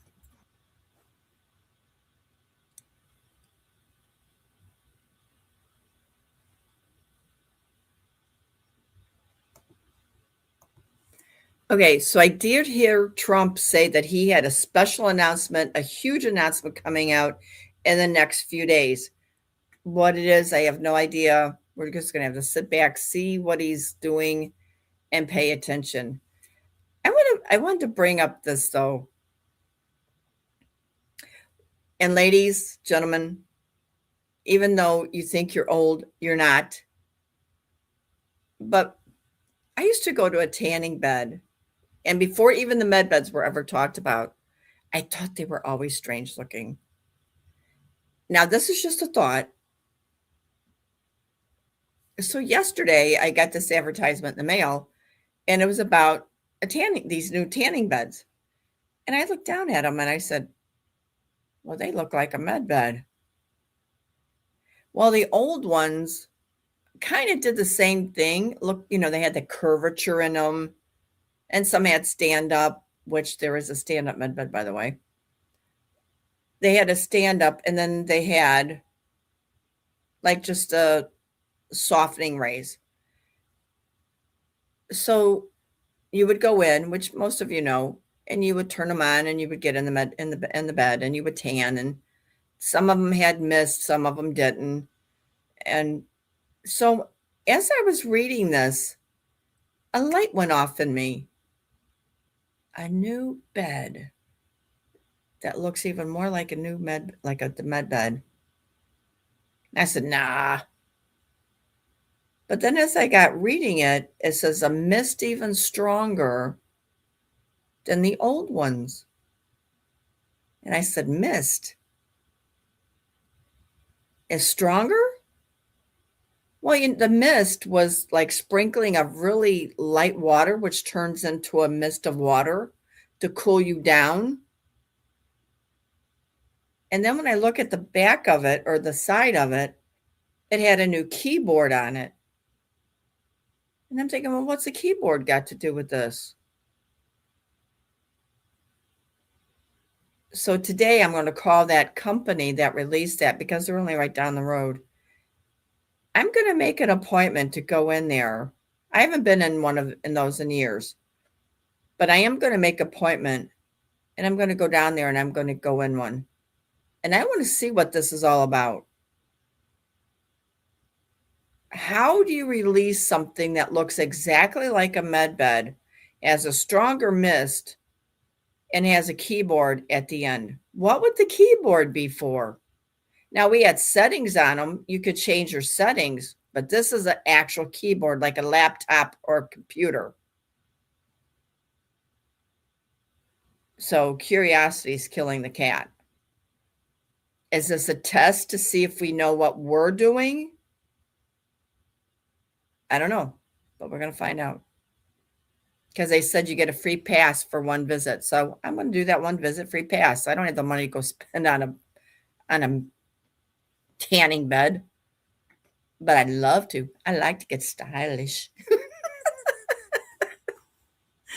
It's going to be too cold. If it wasn't bad weather, I probably would do it for a couple times just to see what it does, because I don't think If it's really as strong as they say without any like burning, then I probably would do it.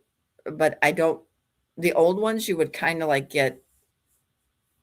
I would get burning with about 2 or 3 times, and then I would turn brown. But I didn't like that burning. That's why I really quit. I felt like it was, and I do have one place on my face, or 2 places. One is showing a type of skin cancer showing from the beds. And then this one has got skin damage. So that's from so much exposure to the sun and the beds. So that too, I also quit. But I'm going to try it. See, I'm not afraid to try to find out truth as long as it doesn't hurt me or destroy me. So we're going to find out. Investigation. Hey, Sherlock Holmes.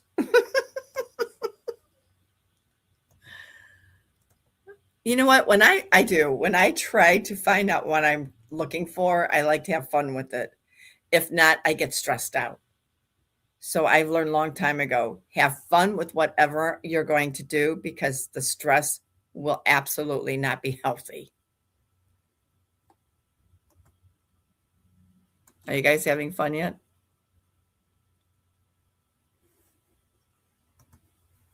Okay, so I'm going to play this one for you.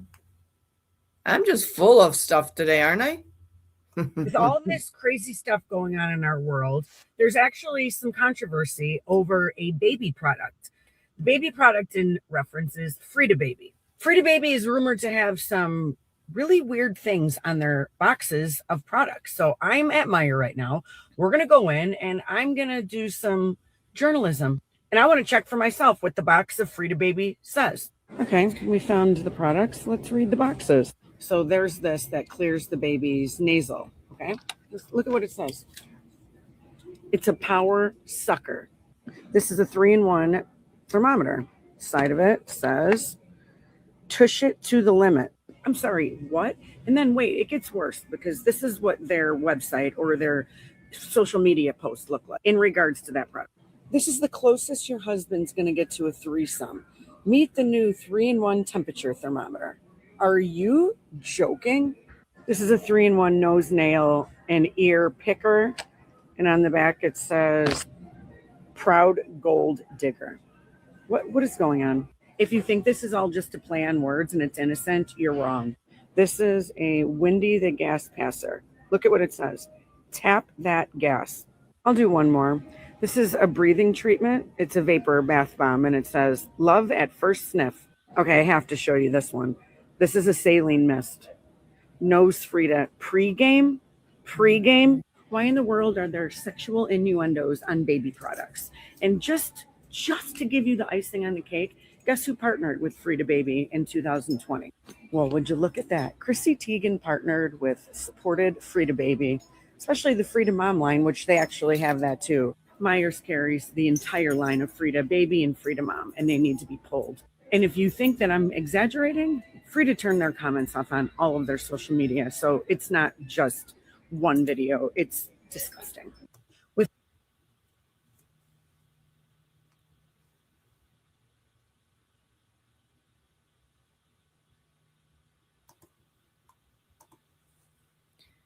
So FYI on that, Frida Baby is at Meijer. It's also at, it's coming into Walmart. Is she on a bad person? Of course she is. So in 2020, she did come involved with this company, which as soon as I saw that, I said, ooh, why is she going to do that for? I never did like her. I always felt something was wrong with her. So the reason I showed this is because I know you guys have grandchildren, you have great-grandchildren, you have babies. My advice is stay away from it. Don't promote them. Just stay away from it. There's other products out there that are better sayings than anything you would see like that. I certainly wouldn't want my teenage child who could get pregnant to see something that says that on there. And I would never, bring that into my home.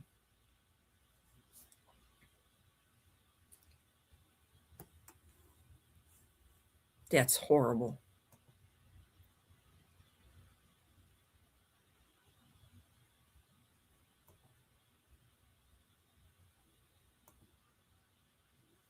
All right, I want you to see this because a lot of you are going to say, Okay, I want you to listen. Investigative reporting.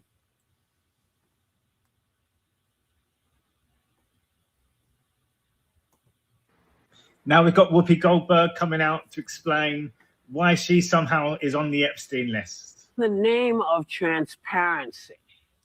Can you put up my name is in the files? Right here. Yes.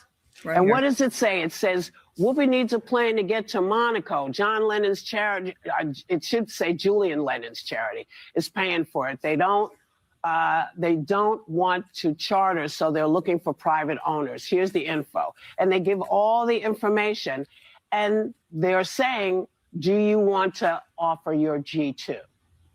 Okay. Whoopi Goldberg's another one. She's good. All of these celebrities, they're all good. They're all part of this operation. They're all part of this movie. And so many people are still caught up on conspiracy theories about all of them. They're so evil. They're so satanic. They're involved with the worst of the worst. Yet they're all out there. So in other words, anybody can be on this list. Well, this is my point, because I'm telling you, when I tell you people are trying to turn me into, I wasn't his girlfriend. I wasn't his friend. You were too old for him. I was not only too old, but it was at a time, where this is just not, you used to have facts before you said stuff. But Trump is on the list 38,000 times. But Trump is on the list 38,000 times. Well, I can't speak to him, but I'm speaking about me because I'm getting dragged. People actually believe that I was with him. It's like, honey, come on. Every man that I've ever been with, you've known about him because either the Inquirer wrote it about it. Your people wrote about this stuff. So no, I never had this, and no, I didn't get on the plane. Epstein is a massive hoax, and we're going to see all these people are all part of one massive operation. But the things they dropped, like 300 names. Yes. And it's like flood the zone, because when you're looking, there are people like Marilyn Monroe, who was dead. Elvis. Yeah, a lot of people, because a lot of the reasons your name can be mentioned are news articles, third-party emails, contacts. Again, wealthy, famous people often cross in professional and social circles, so that's not the surprising part.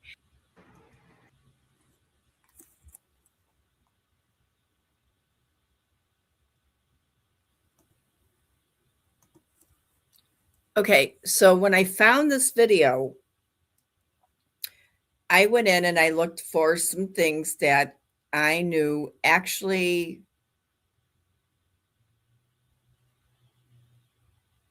had their name on the true list of Epstein's list. Remember, I kept telling you, and I still will keep telling you, those who you think are, aren't. And even though you may not like the actor, actress, it doesn't matter. We have such a movie going on that no one knows who's who, which I think is really a cruel and mental thing that they are doing to we the people of the United States of the Republic of America, period. And I don't care who's in charge of it. It's wrong. There is another way to do this. They started this so far back. And I'm going to say this, that they let people die in Vietnam for no reason at all. They let your parents and grandparents die for no reason at all. They're letting some of us die for no reason at all.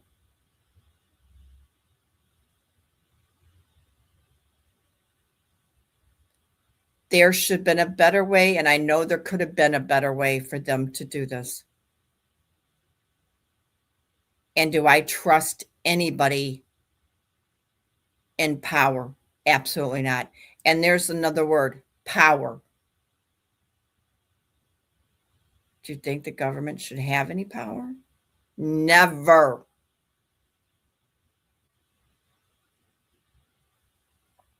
Now, do you see by voting what you've created? Even when, and I'm going to tell you a little story, when Trump was running against Hillary against Trump, I told Ghost I'm not voting. I haven't voted for years. Not because I couldn't, because I knew it was corrupt. Just like I began to see things happening in the sports industry. And I said, wait a minute, that's not right. Also in the music industry, I started listening to some words and going, what are they talking about? So when I started getting more and more awake, I said, I'm not voting anymore. I'm done. Well, the night came that it was time for to vote. And Ghost says, are you coming? And I said, no. He goes, I know you want to vote for Hillary. I go, I don't want to vote for anybody.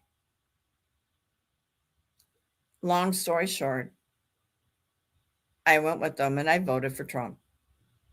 Even though I knew I was making one of the biggest mistakes I probably ever did. I had guilt. I felt ashamed.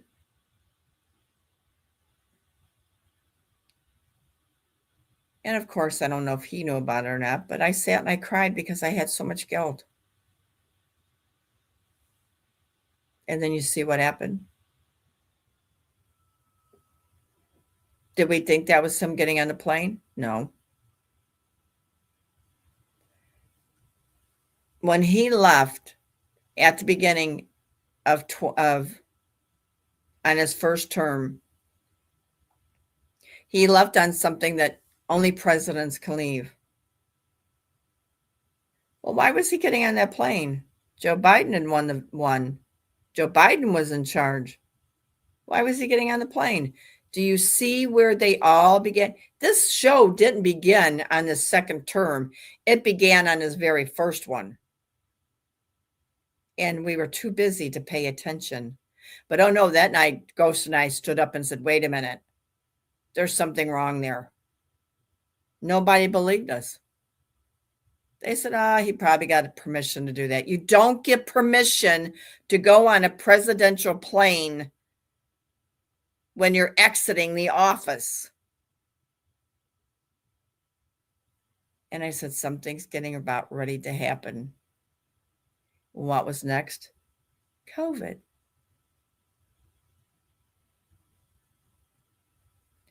Who was in office when COVID came? Trump. And then he exited out because he lost. He didn't lose, and you know it. So you want to talk about anything else? Figure it out.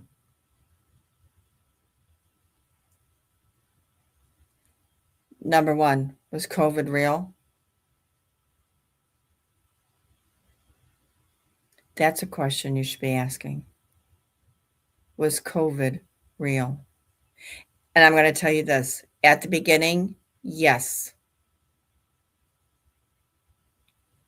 But I can't tell you any more than that. But I'm going to ask you, was COVID real?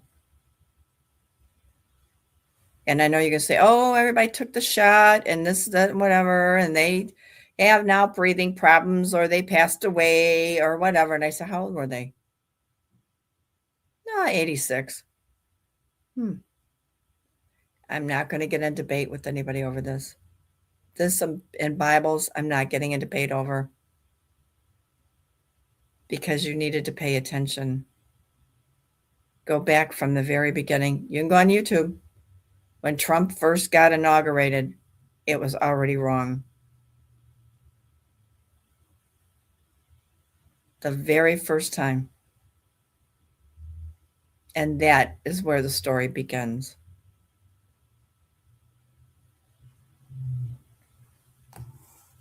They have lied to us even from the beginning of COVID. They lied.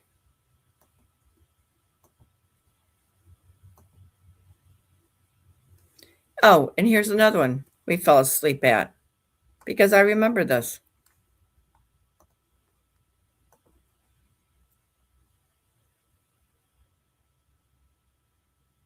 Now, this is older, but she definitely kept saying it, and I kept saying, what is she talking about? Standing under a glass ceiling right now. Although we weren't able to shatter that highest, hardest glass ceiling this time, thanks to you, it's got about 18 million cracks in it. We just put the biggest crack in that glass ceiling yet. Thanks to you and to everyone who's fought so hard to make this possible. I know we have still not shattered that highest and hardest glass ceiling, but someday someone will, and hopefully sooner than we might think right now.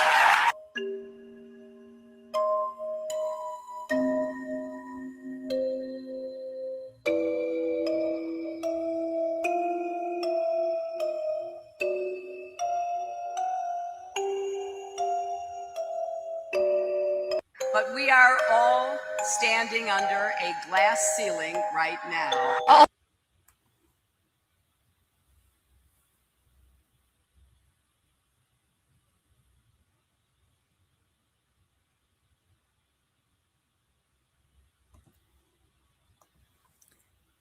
Even she was telling us the truth.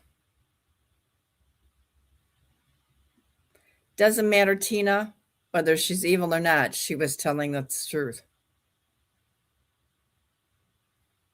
That the earth is not round, that it is flat. I debated that.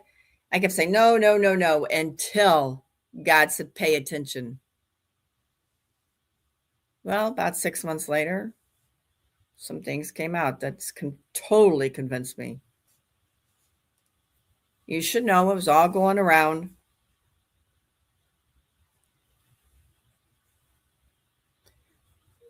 So they couldn't go to the moon because there was no gravity. So why was there no gravity? Why does the Bible say there is water above and water below? That should have grabbed you right there. I don't trust man at anything. I really don't. When she said that, I passed it off.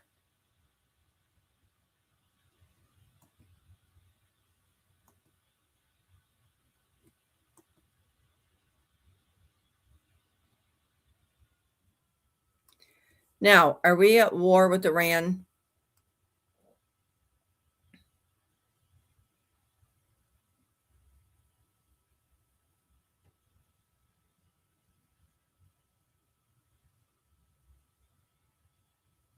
Good for you, Arlene. Yes, firmament. Absolutely. What are you saying no to? Did I ask something?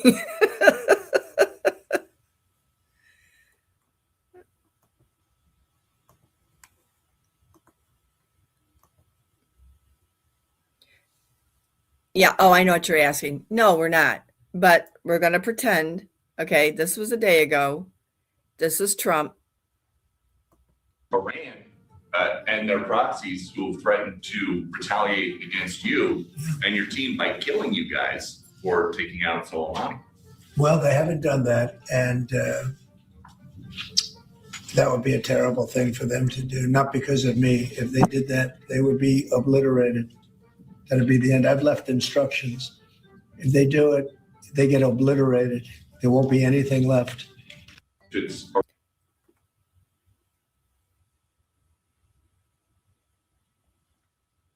All right, so we know that that's not true, but this is what it says. Breaking, Trump said he's left instructions if Iran assassinates him. Warning, quote, if they did that, they would be liberated. There wouldn't be anything left, unquote. Traders predicted a 15% chance the U.S. will strike Iran by the end of February. That's not going to happen. That is not going to happen. They can announce that they're doing something, but that's not going to happen.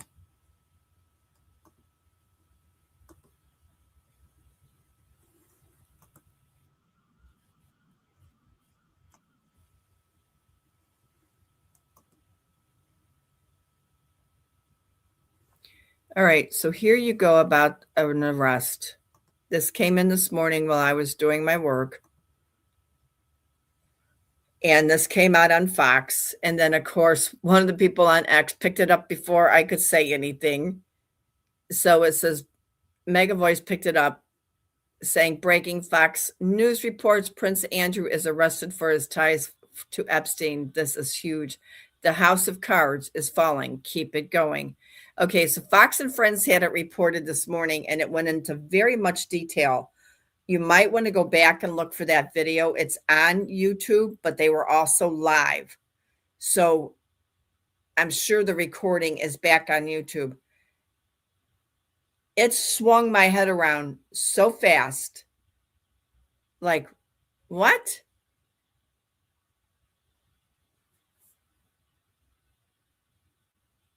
So we know Prince Andrews isn't Prince Andrews. So why they said arrest which ties to Epstein? What did he get? Why is he out of the picture?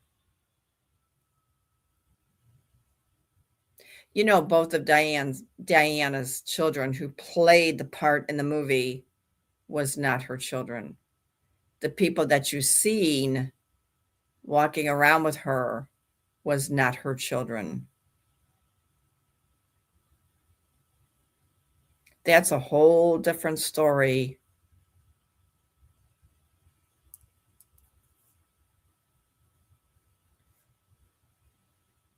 Remember, none of this is true. Remember who they are on Fox 8. Remember who the media is. Remember who some of the podcasters are. Remember, they're there to instill. They're there to misguide. They're there to get a platform out, to get the people awake. Be careful, because not everything what you see is what it is. And I can't keep telling you that enough. Because how are you going to report truth if you don't know it? Now, this is going to be the last one. I found this interesting.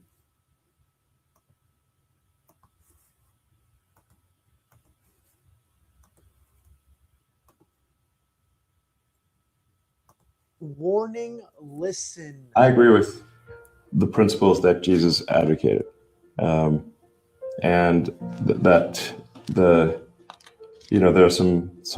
there's great wisdom in the teachings of Jesus, and I agree with those teachings.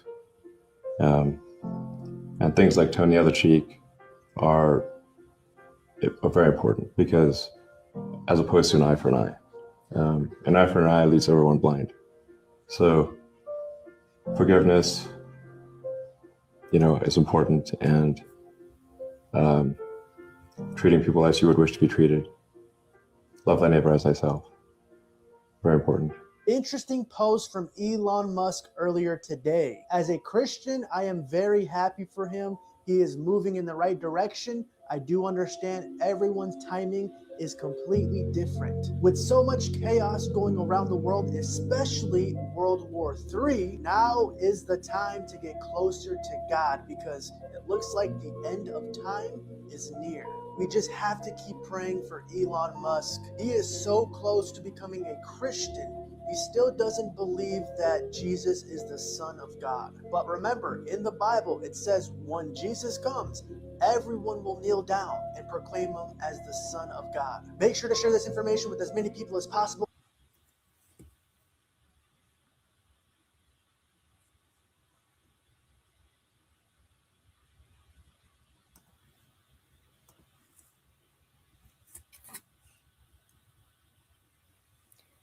Okay, so what do you think about that?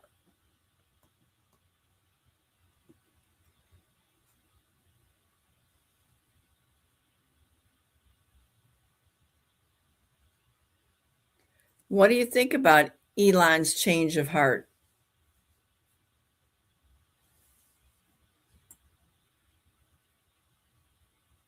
Take everything with a grain of salt. Don't let emotions control your thoughts and come to inner peace. Easiest way to stay calm. That's right. Absolutely. Deborah, were you? Or they told you that?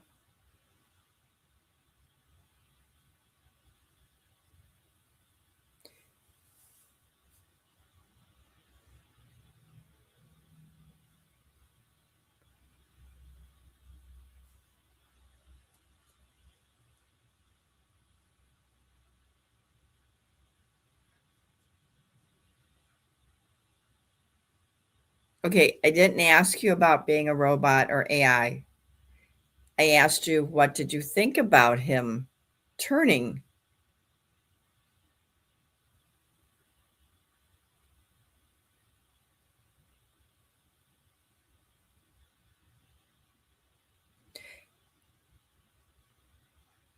And you know, nobody's coming.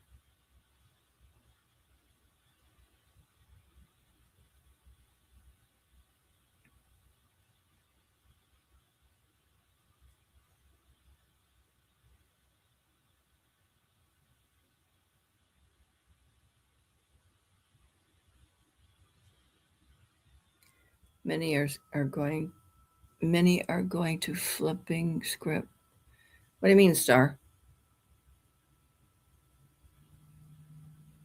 Well, that's because you have a president who says he's a praying president.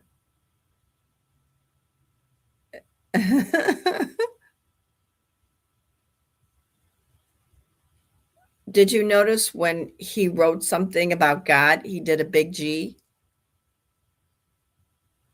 You know what a big G stands for?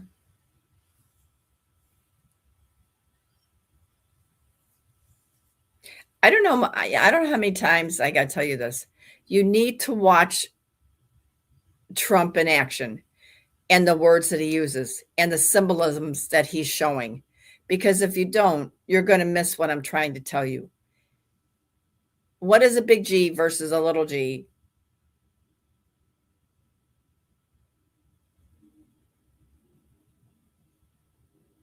You're praying to a different God, right?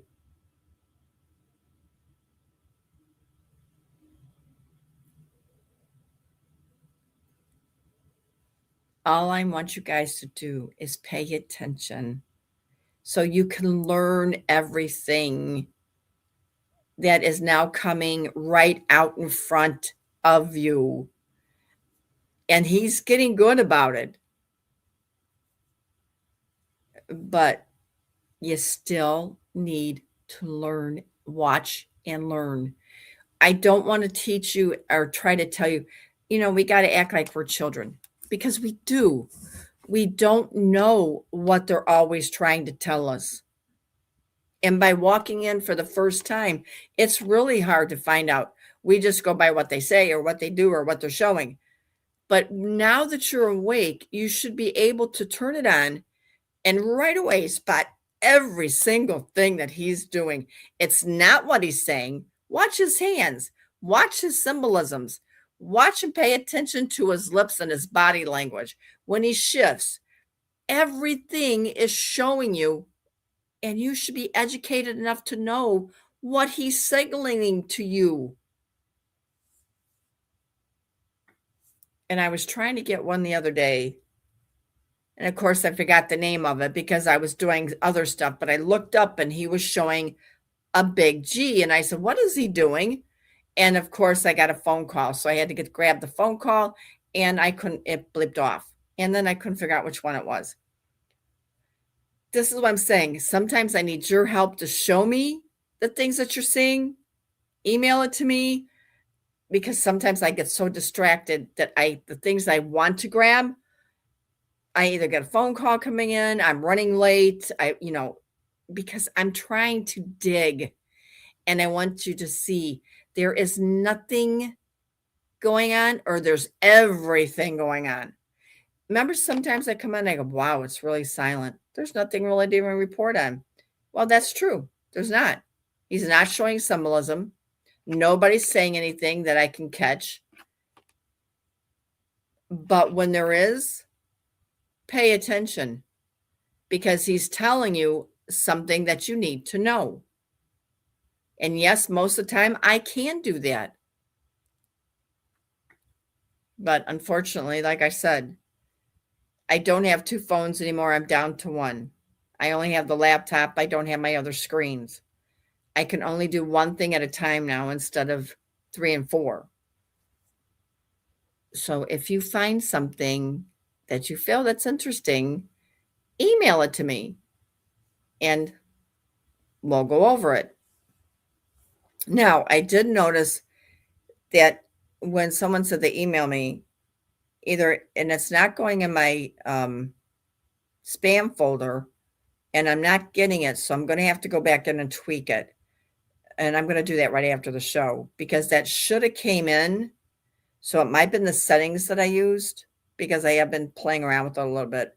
So I apologize if you have sent me an email and I've not responded.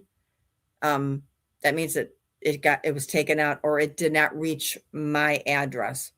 So I'm going to go back in there and tweak it, and we'll see if it works better. And they may all come up. So I do apologize for that.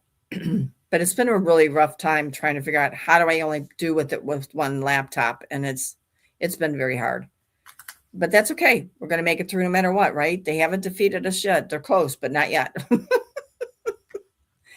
So guys, that being said, let's stop the chat and let's go to prayer. Oh, I'm sorry. No, we're not going to do that yet. We're not going to do that yet. No. I totally apologize for that one.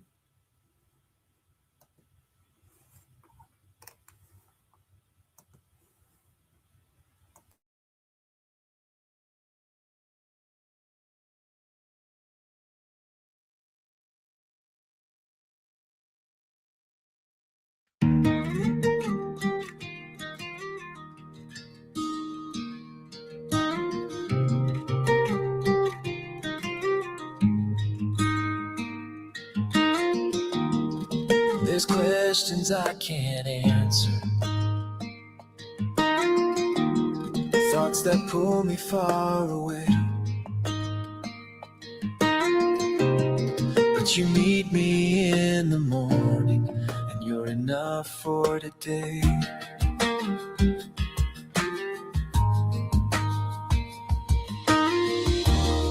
I don't see what waits before me, I don't know the road ahead. Still your mercy meets me early with the grace I need instead. You are enough for today. You are enough for today. I don't need tomorrow's strength, I don't need tomorrow's grace. You are enough for today.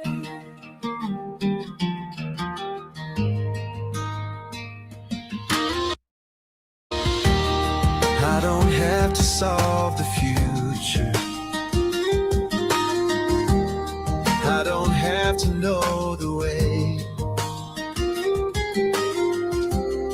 I am held within your promise, and you're enough for today. You are enough for today.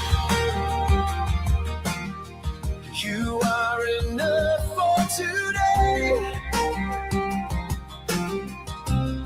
I don't need tomorrow's strength, I don't need tomorrow's grace. You are enough for today.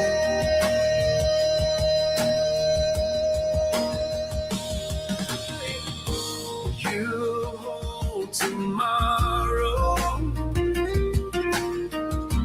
you're here with me now. The same God forever is faithful right now. You are enough for today.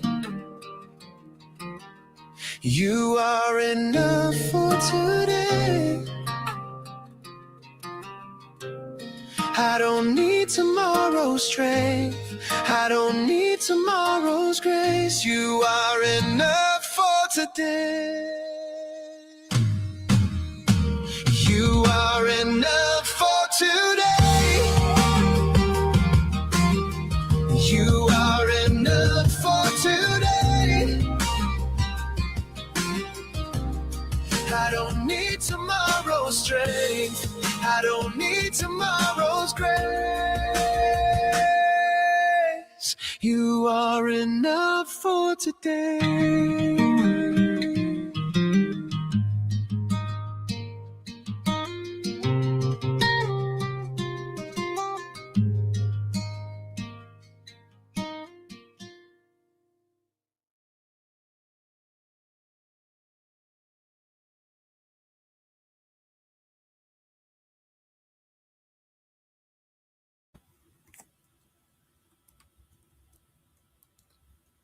He is enough for today. And there's just today. There is a never tomorrow. It's always today. Let's stop the chat and let's go to prayer.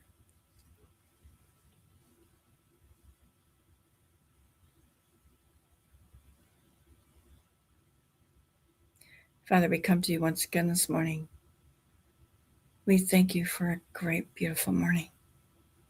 We're able to share, laugh, discuss. And we're able to dig and find truth. But the glory of you, we look in the mirror and we see you. We touch our hands over our heart, we feel you. You've given the grace of love. You've given us friends in our life. You've given us food to eat, clothing to wear, and shelter. But there are those that don't have that. So this morning I'm asking you to help each and every one that is without, no matter what it is.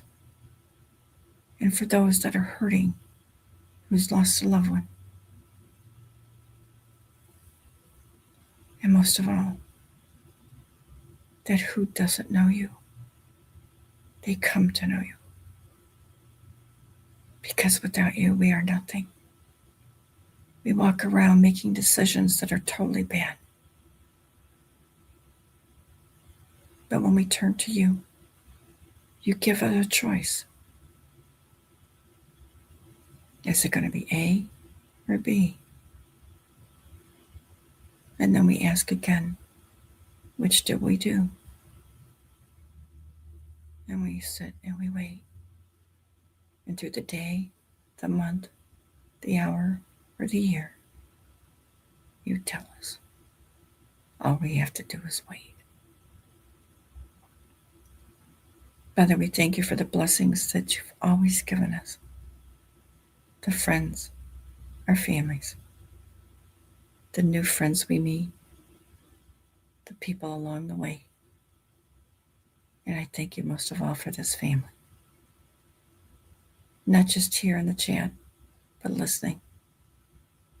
And for those that come back to re-listen or to listen for the first time, I pray they know you're here and that you show them what they need to see. They hear what they need to hear. Father, it's going to be another beautiful day. But the snow is about to come once again. And I'm asking you for protection for everyone that's in the path of both.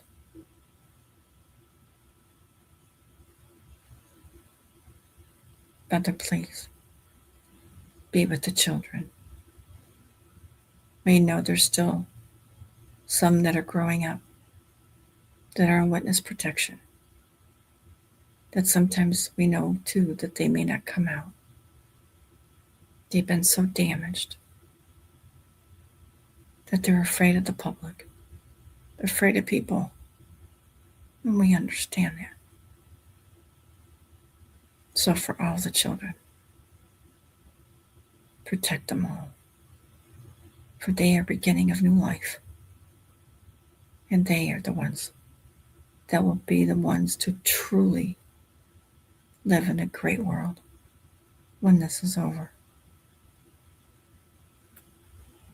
Bless them and bless those that are calling your name.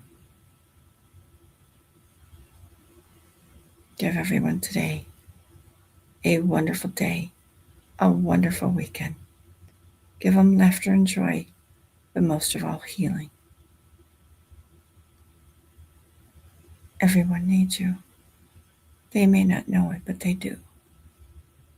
And you're free and open to receiving, and you're also open to giving. Father, help us along and give us the faith. For some are weary and tired, but keep them strong and going, because you are our strength and our rock, for now and forever. We want to pray for Kat's husband, unspoken, for whatever he's struggling with, or she. Be with them, help them along, listen, but let them listen to you. And if they don't believe, we pray for them too, because that's the reason things are going bad. When they don't believe in you, they make their own decisions. When we come to you, you help us. So we're asking to help them. We don't know what it is, but you do. And this we ask. We want to pray for Kay's mom, who is in a hospital and who is very ill. Father, we're asking you to heal, to fulfill the promises. When you say they call my name, I'll be there. Father, I'm sure she's called out for you. And I'm sure you'll answer. Keep her, giving her the faith. Let her know you're right there, that she too will be healed, and to heal this family completely. Whether the beds are there or not, you are our bed. You've shown us the earth is a gift of medicine. Whether we choose to use it is on us. But there's so much confusion once again. So we're asking you to walk us through, hold our hands, and give us a gift. The gift of being able to find the treasures that you have bestowed beside us.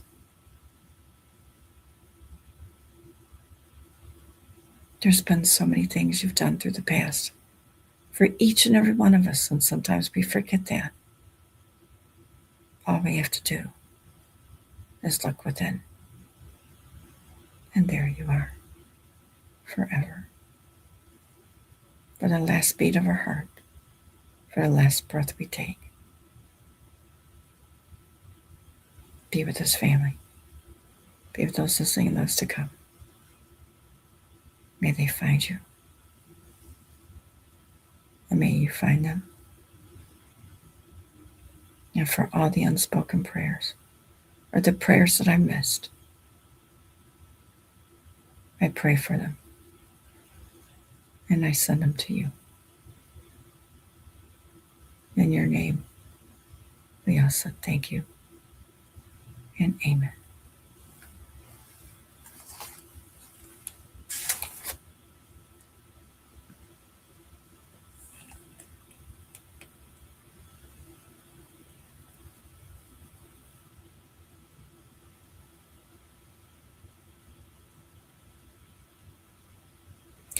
Family, go out, enjoy the weather if it's good. Even if it's not, just Get out there and enjoy it. Remember, grounding doesn't matter if there's snow, if there's rain, ground. Because it's coming. You know that. Things are moving. We see it. When we do not know, for God said, only He knows the time. And we truly now found that out. But are there's a lot of questions? Yes, and we've discussed that today. But lean on God, not on man.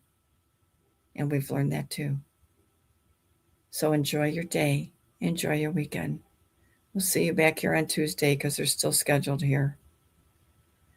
And if the storm comes, then I might be back on Monday. So just keep in watch. I'll post on the Telegram if I am coming up on Monday. That means they're not working. And we'll take it from there. Anything happens, Ghost and I will be up. If Ghost is at work, I will be up. If I can't find tops, I will be up. I promised you this long time ago, and I still keep my promise. Don't worry. I'm listening. I'm paying attention.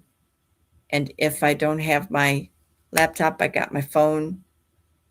The problem of it is it's very tiny. If I do get it up, it's because I tested it. I don't like it, but it will let you know what is happening if at all anything does happen before then. Never know. I'm always having high hopes that things will happen, and you should too, because God put you here. God didn't bring you here to put you through misery. He brought you here to learn, and He brought here never for this to happen again. And I pray you are learning that. I know I am. We love you very, very much. And we'll see you back here on the next time. God bless you. Be safe. And let God guide you in everything you do. Bye-bye, everybody.